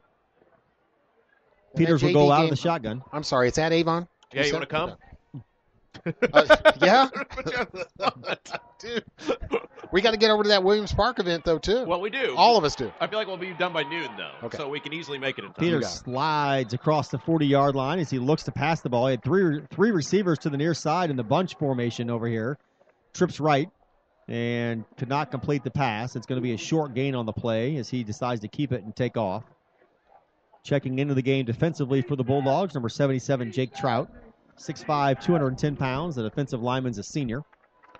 Avon needs to move the ball and score here now. 2 minutes left in the third quarter. After that big turnover, Brownsburg leads 17-7. Peters will be out of the shotgun. Love is the lone back. 2 wide receivers to the near side. Peters is going to roll to his right. He's going to throw the ball down the field, and it is going to be dropped and through the hands of Andrew Griffin. Avon passing game not clicking tonight. Now, there was another good ball by Brandon. I thought Mr. Griffin could have made that catch. It did go through his hands. It wasn't an easy catch. High ball to Mr. Griffin, but incomplete. You're not supposed to say this, I don't think, in high school sports, but Andrew Griffin is not having a good night at all. Yeah, they could have had definitely some more completions. I know that missing that touchdown catch or that long pass really hurt him, and Avon going to have to punt. So the Orioles will punt for the first time tonight, Chris, or if not the first, the second time. Yeah, I think it's the first, and we saw Brownsburg punt once. Back deep, Tyler Kurtz for Brownsburg. You guys get the feeling Brownsburg's got to feel like they should be up more? Well, especially the closing moments here, the opening moments of the third quarter. This guy can get out there and get on it. It's a great kick. It's going to be down at the 4-yard line. Beautiful. Yeah, and Tyler Kurtz wondering, and his teammates wondering, why didn't you pick that up? Yeah, Tyler Kurtz let it go over his head, and the Bulldogs will be pinned against their own end zone, the south end zone. They'll be moving from south to north. We'll keep it right here as the Bulldogs rush onto the field. Hunter Johnson, see what he can do here. They lead 17-7, a 10-point lead for the Bulldogs. 1:44 left to go in the third quarter. Kurtz is the lone wide receiver to the near side. To the far side is Cameron Davis, number 80. Akinrabadi is the lone back. Hunter Johnson out of the shotgun. His feet are just across the goal line in his end zone. A quick pass. Oh, and a dangerous pass. Oh, he's there early. They're going to get the flag. Yeah. Good call. I tell you what, if number 11 Drew, and here's that name again, Shayatovich. If Shayatovich breaks on that ball a little sooner, he's in there for a pick six. But he got there a little bit early and made contact when he realized he couldn't tip the ball away. Avon's had some penalties that have hurt him here tonight, guys. Yeah, I think if you're an Avon fan, the silver lining in all this is you got to feel like Avon's played just about as bad as they can play at this point. Still in it. And they're still right in the ball game. If you're a Brownsburg fan, obviously you're up 10, which is great, but you'd like to be up by about 20 or so. 1:40 left in the third, 17-7 Bulldogs. And I would imagine he hasn't been able to get going, but Brownsburg would sure like to get Tokes going here with some good yardage gains and run that clock down a little bit. Still early here. We're still in the third quarter, but only 1:40 left in it. We talked earlier, Chris, kind of off the air about Akinrabadi. If that running game's not working, maybe catching the ball out of the backfield and using that speed and his evasive nature to make a guy miss and break something for a long gain. And he did catch one out of the backfield there on a possession here in the second half and got some yards on it. Tyler Kurtz is the lone receiver to the near side. Devontae Allen is in motion. They're going to throw it to him. The reception, nice catch at the 25. Oh, makes a nice move to the 30, and he's brought down at the 40-yard line. And there's Devontae Allen, number 21, showing some real athleticism. Devontae Allen is 6'1", 175. He's a senior wide receiver for the Bulldogs. Good short pass and good yards after the catch for Devontae Allen. Matt Thompson, number 39, made a touchdown-saving tackle there for the Orioles. Nose of the ball at their own 40. The Bulldogs take over. 1st and 10 on the reception and run by Devontae Allen. Akinrabadi, the lone back. Out of the shotgun. Johnson to the near side. To the 45 and out of bounds at the 46-yard line is Tyler Kurtz on the reception. Gain of about 6. It'll be 2nd down and 4 for the Bulldogs from the 46-yard line, their own 46. You know, we had mentioned early in the ball game how much bigger Avon's line was, but the Bulldogs have done a great job of giving the quarterback time to throw. Yeah, and he's doing quick drops, quick passes in the short routes and not getting Avon defenders a chance to get it. Akinrabadi gets the ball, dives forward across midfield. He's going to be just short of the first down. Boy, number 39, Matt Thompson again on the tackle. Really playing a good job at that Avon linebacker. I'll tell you what, the margin of error defensively against Akinrabadi is microscopic. You better bring him down. I'm telling you what, quick. He is right there fast. He hits the line with a full head of steam. He's one of those guys who's probably at full speed and 2.5 steps, 3 steps, and very little margin for error. Johnson's going to pass, and it's batted down at the line of scrimmage. There's Joe Belden with a good play. There's Joe Belden, the Indiana University football commit. Yeah. He's a senior, 6'3", 250, a defensive lineman who if he keeps it up, will have a noted career in the Big Ten after his senior season this year. And he's 6'3" now, as you mentioned, Troy, and he's just going to grow. And that height helped him deflect that pass, and going to force a Brownsburg and Michael Clayer punt. So under a minute to go in the third quarter, and the Orioles come up with a desperately needed stop. They trail by 10, 17-7. Clayer will come on to kick for the Bulldogs. Back to receive is Andrew Griffin, and I believe that's number 12. No, it's not. It's number 19. Number 19, Braden Luce. So the ball is received by the Orioles. They will take over at the 20. 45 seconds, less than a minute to go in the third quarter. The Bulldogs lead at 17-7. You're listening to Hoosier Crossroads Conference Football on XRB 1610 AM at xrbradio.com. Hendricks Regional Health invites you to get back to what you love. You can attend their next Joint Pain Talk Thursday, September 18th with orthopedic surgeons Brad Prather and Kyle Ritter. You can register online at hendricks.org/talks. Hendricks Regional Health, and you can get a quality higher education with Ivy Tech at their new Crawfordsville campus located just off I-74 exit at US 231. The campus features classrooms, science labs, student lounges, and computer labs. That's Ivy Tech. You can call them at 765-359-0570 or go to ivytech.edu for more info. Under a minute in the third quarter, 45 seconds left to play in the third. 17-7, the Bulldogs lead it by 10 over the Orioles. Brownsburg and Avon, the Hendricks County neighborly rivalry, as Chris so aptly said in the pregame, known as the game locally. You know, Troy's very modest, but he celebrated a birthday this week. Oh, he did? Yeah. I'm not sure. Not talking about turning 42 is modest or not. I'm not sure. Peters takes a snap. The handoff goes to Love. He dives forward across the 40 to the 41-yard line. Troy actually missed his own birthday party to come announce the game last Friday. That's actually true. That's mostly my fault. That's actually true. You know, Troy, we do want to thank you, though, for all you do for the community. You know, he does a lot, both from service as a trustee, fire department, doing broadcast here with us, being a dad, a husband. He does a lot of good stuff. Troy, a fine young man. Did you hear the story? Did Troy tell you the story about his birthday party that he missed? After this play, I'll tell you the story. Peters takes the snap. The handoff goes to Love. Tries to get to the far side, and he is dropped for a loss. Did the flag come in? No, it did not. I don't think so. Nice defensive effort there. Number 77 for the Bulldogs, Jake Trout, comes up limping a bit. He's going to hobble to the sideline. Looks like his left leg.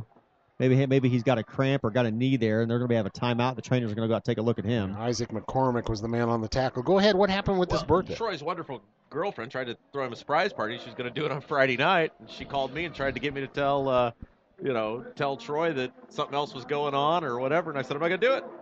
Troy's dream was to be a broadcaster. Yeah. So that's how that, although I've insisted over the course of my life to do not make a big deal about my birthday, but nonetheless, they did. But we did get to take the kids out to dinner and have a nice dinner downtown and enjoy ourselves. And I got some game wear. What is game wear? My Kansas City swag? Royals. My Kansas City Royals swag. New Zippy and T-shirt. Zippy? What is this? The hoodie. Hoodie. The hoodie's coming very handy today, by the way. Hey, right now I do want to mention this because we had Tyler Kurtz on the the McDonald's Hendricks County Sports Show the other night. They're getting their state championship rings, a 4x4 state championship relay track team here from Brownsburg. And they're getting their state rings right now. Nice. That ceremony taking place at the they're passing the baton. 30-yard line. And yeah, they are. Symbolically passing the baton. And is he 4x400, Chris, it was? I think so. Yeah. I know it was a relay team, and they were all really proud. The 4x400 is one of the most exciting track and field events. And they were not the favorite going into that event, Tyler told us, but they pulled off a state championship. Took a while to get the rings. There's Brett DeGay, principal, gets the baton at the end, gives a job well done. And Brett Comer is telling the people to get off the field. He's ready to play football. He sure is. That's pretty funny. We got a football game to play here, folks, although we do want to absolutely, as Chris said, want to recognize the state champion 4x400 relay team from Brownsburg High School, including number 17 for the Bulldogs, Tyler Kurtz, who has played a pretty active role in this game tonight. Big game. This is a huge play for Avon in this football game. Yeah, their defense needs a big play right here. 3rd and 2 or 3, Troy? 3rd and 5 they're going to call it, but it can't be. The scoreboard's not. Well, yeah, by I guess the it down is. markers, it's about a 3rd and 3. Yeah, about a 3rd and 3.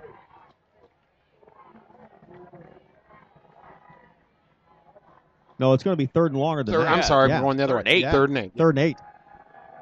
Peters takes a snap, throwing, and it is incomplete. Pass Oh. intended. He threw it low That's to a number big, 2, Gabe Latskins. Yep, that's going to force a punt. That's a big stop for Brownsburg, and Peters, that one was on him. He's had some drops tonight, but that had a guy wide open and just undershot the football. That's what I thought. He really underthrew the football. He made the nice turn. Little hook pattern to the near side. He was open. The defender was 2-3 yards behind him. Didn't want to have him get past him. Gave him a little cushion there. As Rob said, that was a big play there starting this 4th quarter, and Avon going to have to punt. Brownsburg will get the ball back here to begin the 4th quarter. So Avon will kick. That is Alex Steffen. The kick is up, and it is going to be fielded by Kurtz. No, let it's it not. go He lets again. it bounce Yeah. again, and it's going to bounce down to about the 23-yard line, where it will be spotted 1st and 10 for the Bulldogs. So 11:46 left to play here in Brownsburg. The Bulldogs lead the Avon Orioles 17-7. A 10-point lead for Brownsburg. You're listening to Hoosier Crossroads Conference Football on XRB 1610 AM and XRBradio.com. Panuni's Pizza and Wings in Brownsburg has something for everybody. Pizza with more toppings than you can count, including specialty pizzas, 5 different kinds of calzones, breadsticks, and cheese breads with 2 kinds of dipping sauce, all made in-house with Panuni's own hand-tossed dough. And don't forget Panuni's jumbo wings with 12 kinds of sauce. You can call them at 286-3500 Panuni's Pizza and Wings, 1447 East Main in Brownsburg. Quickly, I mentioned that Ben Davis was making a statement. The Pike Red Devils are as well. I'm sorry, Carmel is as well, as they lead Pike 48-14 up in Carmel. That's Class 6A number 1 Carmel over number 6 Pike. That Ben Davis Carmel game is going to be a interesting matchup this year. Well, it always is, but that's going to have some big weight on it. Hunter Johnson out of the shotgun, looks to pass, and it is caught at the 35-yard line by Tyler Kurtz. And if he breaks loose from that, he's gone. No defender between him and the end zone. You know, Tyler Kurtz did not play wide receiver for Brownsburg last year. He was on the team, but he played some defense. So he worked hard over the summer, he told us, to learn more of that wide receiver position, which he has played in junior football. But, boy, he is turning into a superstar at the wide receiver position for Brownsburg this year. Ball is going to be spotted at the 34-yard line. I was just going to say, Brownsburg with this great rushing attack, it has been the passing that has been the story of the evening. But now, as we are under 11 minutes to play in the ball game and a two-possession lead, I should say, for Brownsburg, let's see if they don't start getting Tokes more involved. Devontae Allen and Cameron Davis to the near side. They're going to pass it to Kurtz, and it's picked off. Great play. Pass on the far intended side. for Kurtz, and number 28, Nick Hanlon with the interception. Hanlon's a senior, 6'1", 185. The defensive back picks it off. He got in front of Kurtz on the timing pattern down the left sideline. And the Orioles with a big defensive play there. They will take over. 1st and 10 from about the 45, their own 45-yard line, where they'll spot the football. They trail by 10. You know, Rob, you talked about it. That would have been a good time to get a running game going if they could. And what did they do? Pass, interception, turnover. Yeah, this is a huge moment again for Avon. Not do broken record, but another shot at life here with good field position in the ball. And let's see if Peters can get the motor running here. Peters is the quarterback, of course. Derek Tennant is the running back. Peters is going to pass, and it is incomplete down the far sideline. That was intended for Tennant, who was going to try and catch it out of the backfield. One reason that pass was incomplete is, again, number 49 having a good game on defense. Isaac McCormick, the sophomore linebacker for Brownsburg, came in and put a lot of pressure on Brandon and got him just as he was throwing that ball. You got to wonder why they've gone away from the running attack. Well, it looks – are you talking about Avon? Avon, yeah. Well, I think now they're trying to make up some points here, and I think they've had some success. I mean, but it is a very here we go. Diving across midfield is Love on Rob Kendall's cue. Well, I think another factor in that game. is if Derek Tennant's 100%, I mean, he's a tremendous runner. He was their best runner by far. I just don't think he's 100%. if he was, he'd be getting the ball a lot more, and I think the Avon running game would be much more effective. Yeah, I agree with that, Chris. But we're a dropped 60-yard touchdown pass away from Exactly. Good point. having a tied football game, really. Yeah. Brownsburg defense fired up. They want to keep Avon in check here. Important possession for the Avon Orioles. 3rd and 5 from midfield from the 50 for the Orioles. Peters will go under center. The handoff goes to the running back. He's hit hard at the line of scrimmage, and he is dropped. Ouch. Darian Love is crushed at the line of scrimmage. Bryce No Toll, gain on the play. Bryce Toll in on that tackle along with the nose guard Joshua Thompson, just a sophomore. They read that play, got him right up the middle for a stop. You forget how big Bryce Toll is. He's 6'2", 240. Yeah, and plays both ways. Plays the whole game. Tremendous athlete. They're going to go for it from midfield here. Looks like they are going to go. I think for they it. feel like they kind of have to. No, they've got the. Oh, they're going to kick. They are going to kick it. So this would be a great area for a fake. Yeah. Alex Steffen, the senior kicker, field goals and punting duties for the Orioles. Back to receive for Brownsburg is Brad Gollinger.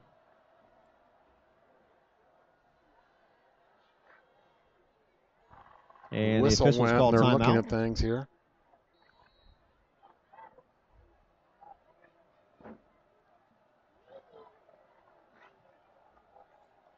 Watch out. Yep, It is a there fake. it is. It's going to be a fake. They're going to throw the football, and it's going to be picked off. Oh, he dropped it. Oh, Brad. But Gollinger had a pick, and he had a steam behind him. But that was a defensive play because if he doesn't knock it down, it's a complete pass, and it might have gone for a touchdown.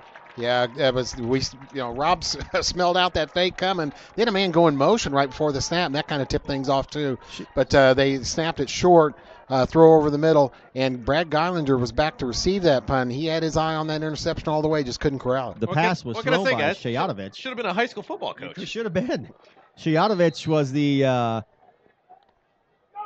passed the football. He intercepted the snap and threw it across the middle, and the snap count draws Avon off sides. That'll be some positive yardage for the Bulldogs. They'll bring up 1st and 5, I think, but it'll move the ball forward to the 45-yard line of Avon.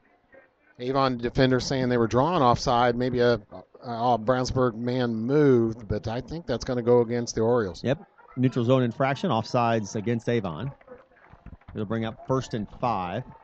Now, I guarantee you guys that the Dogs are going to run some here. They've got to use up some of that clock with a good running game here with 8:57 left, fourth quarter.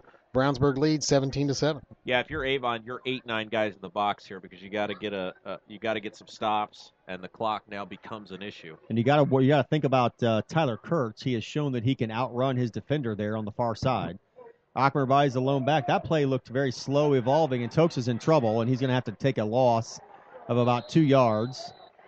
Boy, Big Joe Belden, he just came charging right up the middle as soon as that ball was snapped, and he blew up that play right away. Tokes, I thought he may have hurt an ankle there a little bit, but I think he's okay. It almost looked to me like, Rob and Chris, that play just didn't develop. I don't Yeah. know if there was a miscommunication there on a blocking or something, but everybody was kind of slow moving, and then they looked confused, and Avon just swarmed across the line, and Akmer Body didn't have anywhere to go. So he takes the loss, which will bring up 2nd and About 12. 12. Clock rolling.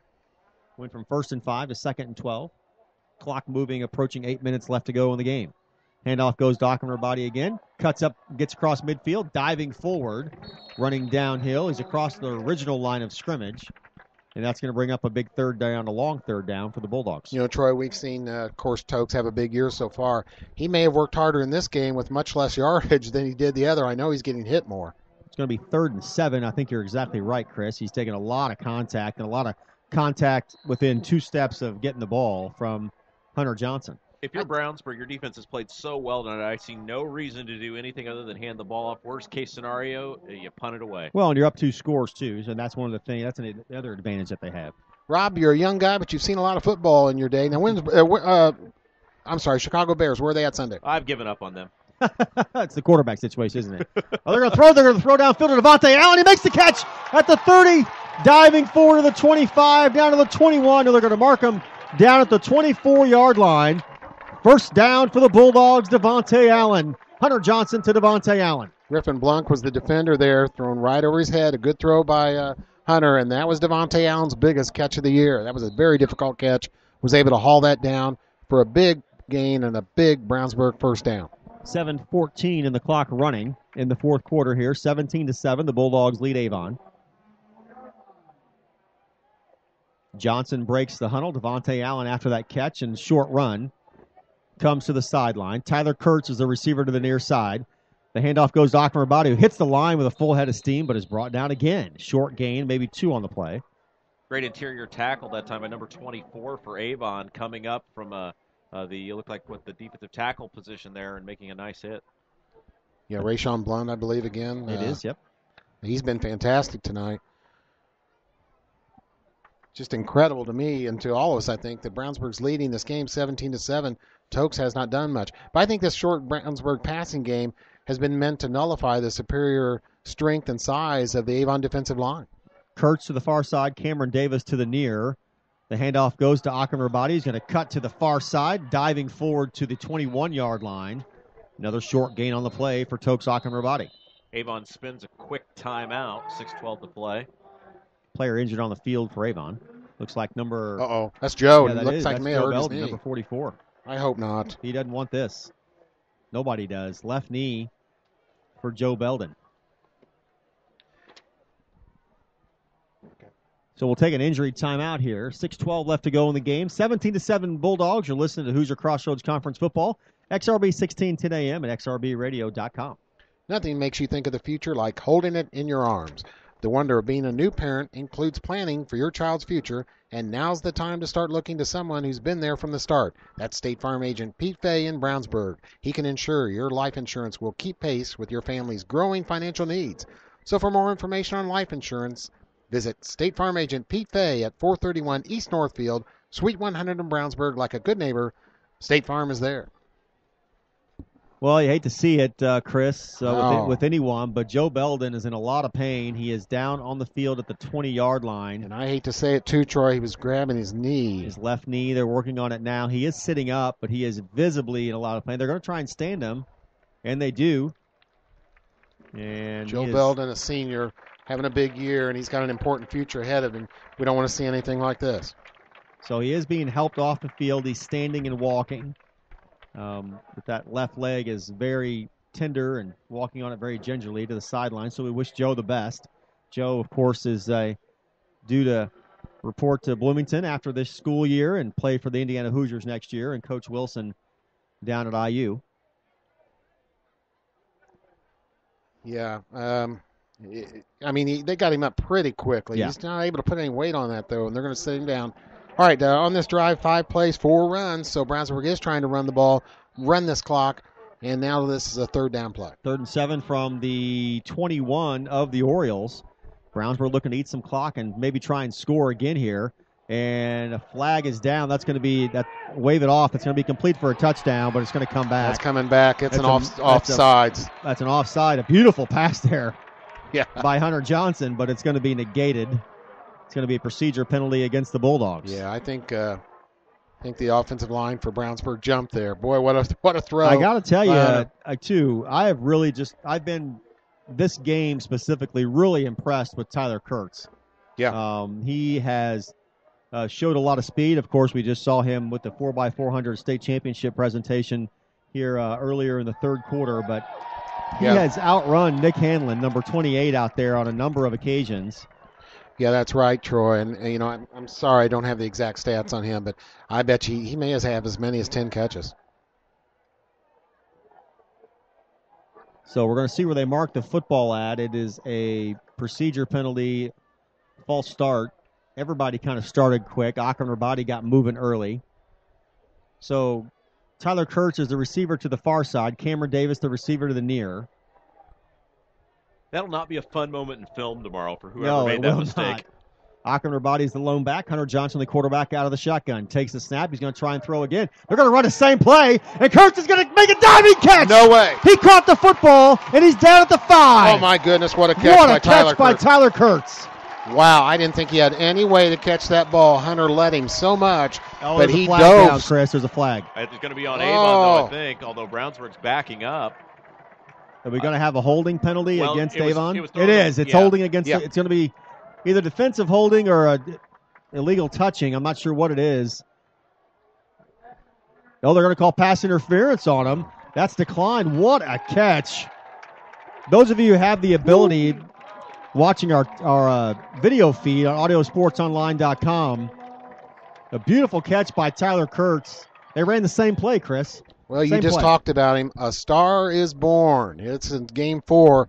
He led the team in touchdown catches coming into this. He had the only touchdown catches of the season for Brownsburg until Lisman got one tonight. But, boy, that's a catch. That should be on all the highlight films this week. Kurtz is again to the outside. The handoff goes to Acrobati. Nice adjustment. Cuts back and diving forward. Made that quick cut there. He got a couple on it. That should be 2nd and goal from about the 3. About the 3.5 yard line. I'm sorry, Troy. Matt Thompson, the linebacker, made a great tackle there. Tokes was ready to burst that thing into the end zone. Thompson, so strong, dragged him down. It's going to be a gain of 2 on the play. The original line of scrimmage was the 6. So it's going to go 2nd down and goal to go from the 4. So a touchdown makes it a 3-score game. Field goal 2. It's a 10-point lead now for the Bulldogs. 5:25 clock running, 4th quarter. Johnson takes a snap, handoff to Acrobati, cuts outside, and he gets nothing. And they just cannot get the running game moving at all. Cannot break him loose at all. Rob, you're thinking like a coach here tonight. Maybe this is a third man in the booth. This kind of works well. I like it a lot. Somebody's going to pick me up with very this Monday sort of Night football mind. I Football-ish. mean, Yeah. how could you not? You're the John Gruden of the group. Yeah. That's what it is. The weird guy with the bad haircut. Okay. Bad haircut, knows, has all the football terminology, all the play calls down. Johnson out of the shotgun. Same formation, and he's going to throw the football. He's going for Cameron Davis, and it's do you get a foot down? No, he's out of bounds. Oh, Boy, it looked like he had it down. Great didn't catch by Cameron Davis in the front corner of the end zone, about 2 yards in. Turned around. Hunter Johnson laid it on his right shoulder, and he's out of bounds. Couldn't get a foot down.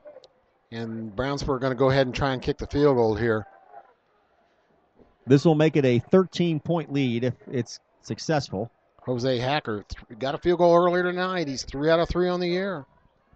This one a short kick for him. This will be a Clint Finkel hold. 25-yard attempt for Hacker. The snap, it is down. The kick is up, and it is good.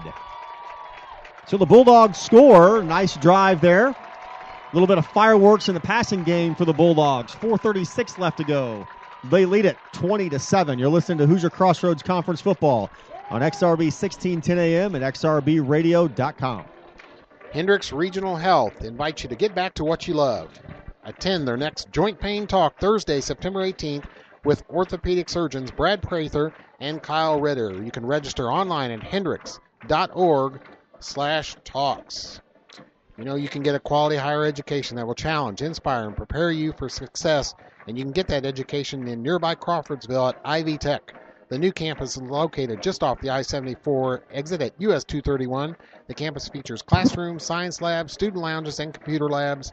You can earn an associate degree in business by taking classes offered on campus. The advisors on the Crawfordsville campus are ready to provide assistance with admission, registration, and financial aid questions. Call them at 765-359-0570 or go to ivytech.edu for more information. Apply now at Ivy Tech in Crawfordsville and start on your career goals. Shane Ray has weighed in on what I am.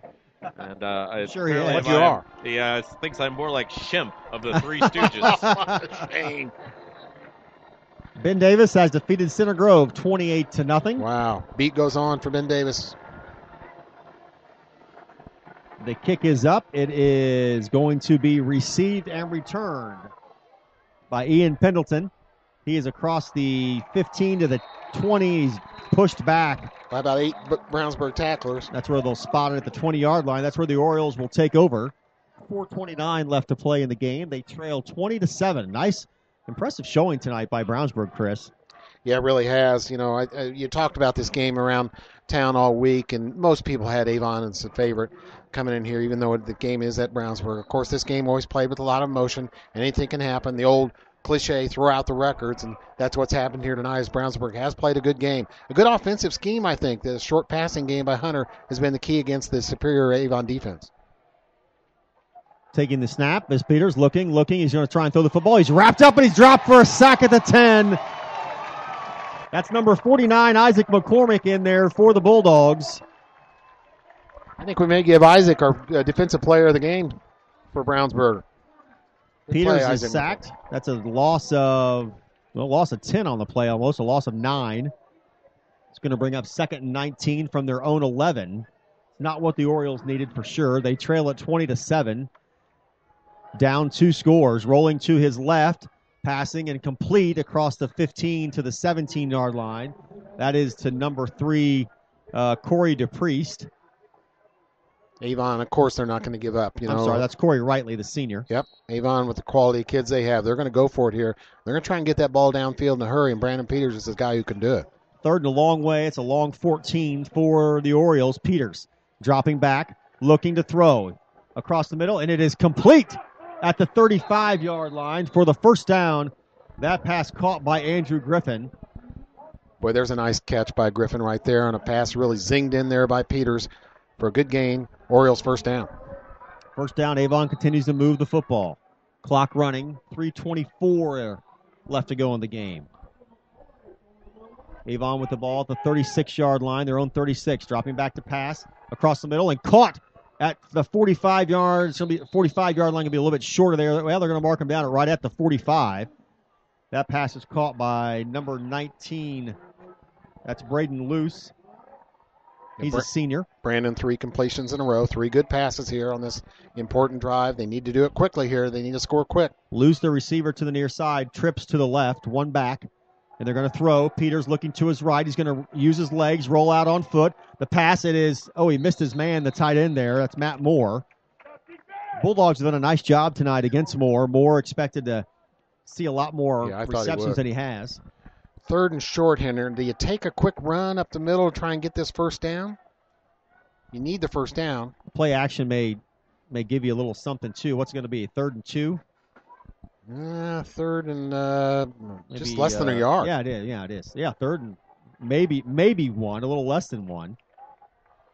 They're going to go out of the shotgun, though. The lone running back is number 23, Darian Love, who's had most of the carries tonight for the Orioles. Now would be an excellent time for the Statue of Liberty. Yeah, Peters takes the snap, throws it across the middle. It is almost picked. Oh, they're going to say he got there early. Oh. The ball was knocked away by Noah Devney. It was intended for Andrew Griffin, and they're going to say Devney got there early. It's going to be pass interference against the Bulldogs, it looks like. Automatic first down for the Orioles. Close call there. The official's going to say that Devney hit him in the back right before the ball got there. You've got to give the official on the far side of the field credit. He has had some nice throws of the bag. I mean, he is enthusiastic. He lets that thing fly, man. So a big defensive penalty there against the Bulldogs. Avon moves it down to the 40-yard line of Brownsburg on the pass interference call. And, of course, on a play like that, a quick pass with an interference penalty, hardly any time ran off the clock, and a big 15-yard gain is the result. 2:41 to go. I think if you're Avon, you got to take a shot here. Peters with the snap. Out of the shotgun, dropping, throws it across the middle. It's picked off! Picked off by the Bulldogs. Intended for Griffin. And I'm having a hard time seeing who picked the ball off. I think it's number 25. That's Michael McCoy, 6'1", 170, the senior defensive back for Brownsburg. McCoy getting mobbed by his teammates as he comes to the sideline. That was a great interception. That was not an easy play at all. And, boy, that was a big-time interception, big-time turnover. Too many turnovers for Avon tonight. And that should just about do it, I would think. 2:35 left to go. Avon has 2 timeouts left. They lead at 20-7, a 13-point lead for the Bulldogs. Akim Rabadi, the lone back. Johnson out of the shotgun, a receiver to each side. Taking the snap, gives it to Tokes. He goes around the far side, cuts up the field across the 20 to the 21. A very short gain again for Akim Rabadi, and they're going to call timeout Avon. Well, Troy, we saw it last year. This is a big change now. This is a team that has stopped Tokes tonight. They've stopped him. Guess what the score is? Brownsburg 20-7 because of the passing game of young Mr. Johnson and his fine wide receivers, Tyler Kurtz and that crew. Big difference, and we'll definitely look at that going forward. That definitely gives a more mixed message to those opponents coming up that Brownsburg has to face and their coaching staff. Right. Last year, you stopped Tokes. Brownsburg wasn't going anywhere. This year, they have many more weapons, and they can pass the ball. So 2:30 left to go. 20-7, the Bulldogs lead it. A timeout on the field. You're listening to Hoosier Crossroads Conference Football on XRB 1610 AM and XRBradio.com.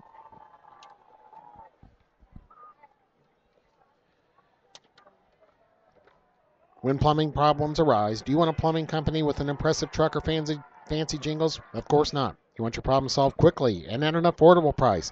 At Westside Plumbing, we understand you want a plumber who is honest, respectful, and knows how to fix the problem. Westside Plumbing provides fast, professional plumbing 7 days a week. Honesty, integrity, and respect. That's what you get when you call Westside Plumbing at 445-8399. That's 445-8399. Johnson out of the shotgun, takes a snap, gives the ball to Akram Rabadi. He cuts back at his man. Tokes may go! He finally broke He's one. across midfield. 50, 40, 30, 20, 10. Touchdown, Akram Rabadi. Big run for the Bulldogs. Well, there's the explanation point. How about that? He finally broke free of all the Avon tacklers. With that speed, nobody was going to catch him. Another big run for Tokes. Now that will put him over the 100-yard mark for this game. That's an 80-yard touchdown run, I believe, if not 74 yards, 76 yards. Well, that's what Finally. we've been anticipating would happen at some point in time in the game. Akram Rabadi got the ball on the handoff from Johnson. He went left and then made a quick adjustment right, broke through the line of scrimmage, and outran three defenders from Avon, three athletic defenders from the Orioles to score the touchdown. Extra point coming. There's the snap. The kick is up. It is good. So the extra point there by Jose Hacker makes it 27-7. It's a 20-point lead for the Bulldogs. 2:16 left to play. You're listening to Hoosier Crossroads Conference Football on XRB 1610 AM and XRBradio.com. We'll keep it right here, though. Looks like Brownsburg will go to 3-1 on the season. Next week they're at Fishers. That'll be quite a challenge. Next week Avon is at Whiteland. We'll tell you what kind of challenge it will be. Josh Lloyd has returned an 82-yard interception for a touchdown. Fishers leads Hamilton Southeastern in front of 15,000 tonight at HSE, 41-10. Boy, that Hamilton Southeastern, they're having a tough campaign so far in this 2014 season. Are you with us next week, Weimer? No. That's me. Yeah, that's Rob Kendall. I'm the play-by-play guy. Yep, I like it. Sorry in advance. My my other duty calls, so I will not be here, but I will be here in spirit. So Rob and Chris Worley will be on the road at Fishers next Let's week see the with terms. Well, Brownsburg. we got punt, pass, kick. There tackle, you go. Yep, tackle, nice run. offsides. Raise your voice every once in a while, and you'll be fine. The ball is received at the goal line, bringing the kick out across the 15 and brought down to about the 16-yard line is Ian Pendleton, number 4. He's done most of their return duties for the Orioles tonight. So Avon will take over at about the 11-yard line. It'll be 1st and 10 from there. 2:10 left to play. They trail by 20-7 here in the fourth quarter. Well, don't forget, folks, too, in this game, the last game was at Avon last year, and Avon just overwhelmed Brownsburg last year. So the home game here in 2014, Brownsburg able to get a little retribution. Let's see if Peters tries to air it out here. He's not going to go out of the shotgun. They're just going to hand the ball off. And a nice run, and Brownsburg wasn't expecting that. And here comes Love. He's across the 30 to the 40-yard line and almost breaks away. He's caught from behind. And the first down for Avon at the 49-yard line, their own 49, close to midfield. Damian Love with big yardage there on the carry for Avon. He's built up quite a few yards here tonight. He may have 80 yards. I don't think he's over 100. But number 25 there, Michael McCoy for Brownsburg, another tackle. So just like that, the situation changes drastically, although it's an insurmountable deficit at this point, 1:55 in the clock running. Under center is Peters that hands the ball off again to Love, and Love across midfield where he is stacked up and thrown to the turf by number 3, Seth Bronger. Seth Bronger has been Brownsburg's leading tackler on defense. Hasn't had a big game tonight, but he made a big play right there on the tackle on Mr. Love for Avon. 135 to go, 27-20. Temperature's still dropping here. We may be in the upper 50s, folks. Telling you. We joke about this a lot, but the temperature extremes we've experienced in this booth the last 2 or 3 years have been drastic. And no one should ever doubt the devotion and bravery that the broadcasters have. The only sport that's safe is basketball. Even in baseball, I've literally frozen my legs, my toes, my fingers in the booth. Football, of course. I think I lost 10 pounds one time last year in a game. I don't know who we were playing, Westfield or Zionsville in the booth. It was so hot. Yeah. Storm Garnett in there and a host of Brownsburg tacklers. Brownsburg defense taking pride in playing through to the whistle here late in this game as they lead 27-7. Under a minute now, Troy. Under a minute to go. As Chris said, that was Darian Love again with the carry. It'll be 3rd and 8, 40 seconds left to go. From midfield are the Orioles. This will probably be the next to last play of the game. We do want to, real quick as we close out, say thank you to our Avon sponsors tonight, McDonald's, Reynolds Body Shop, McNamara Florist, and Red Cobra Wrestling. This will be the last play of the game. The handoff goes to Love, and he breaks it across midfield. One man to beat, and he's tackled a shoestring tackle at the 35, 36-yard line of the Bulldogs. 19.3 left. That's a first down. They'll move the chain, so one more play. They'll roll the clock. We'll see if they even come to the line of scrimmage. Mike McCoy again on that. They will not come to the line of scrimmage, doesn't look like, as Brandon Peters is over having a word with head coach Mark Bless. Wow, big win for the Bulldogs here against a rival Avon in the game. Brownsburg will go to 3-1 now. Avon 2-2.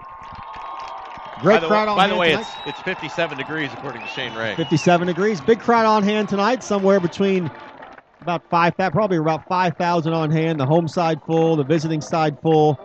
The game, as it's called here in Hendricks County, Avon and Brownsburg, and the Bulldogs come out on top, 27-20.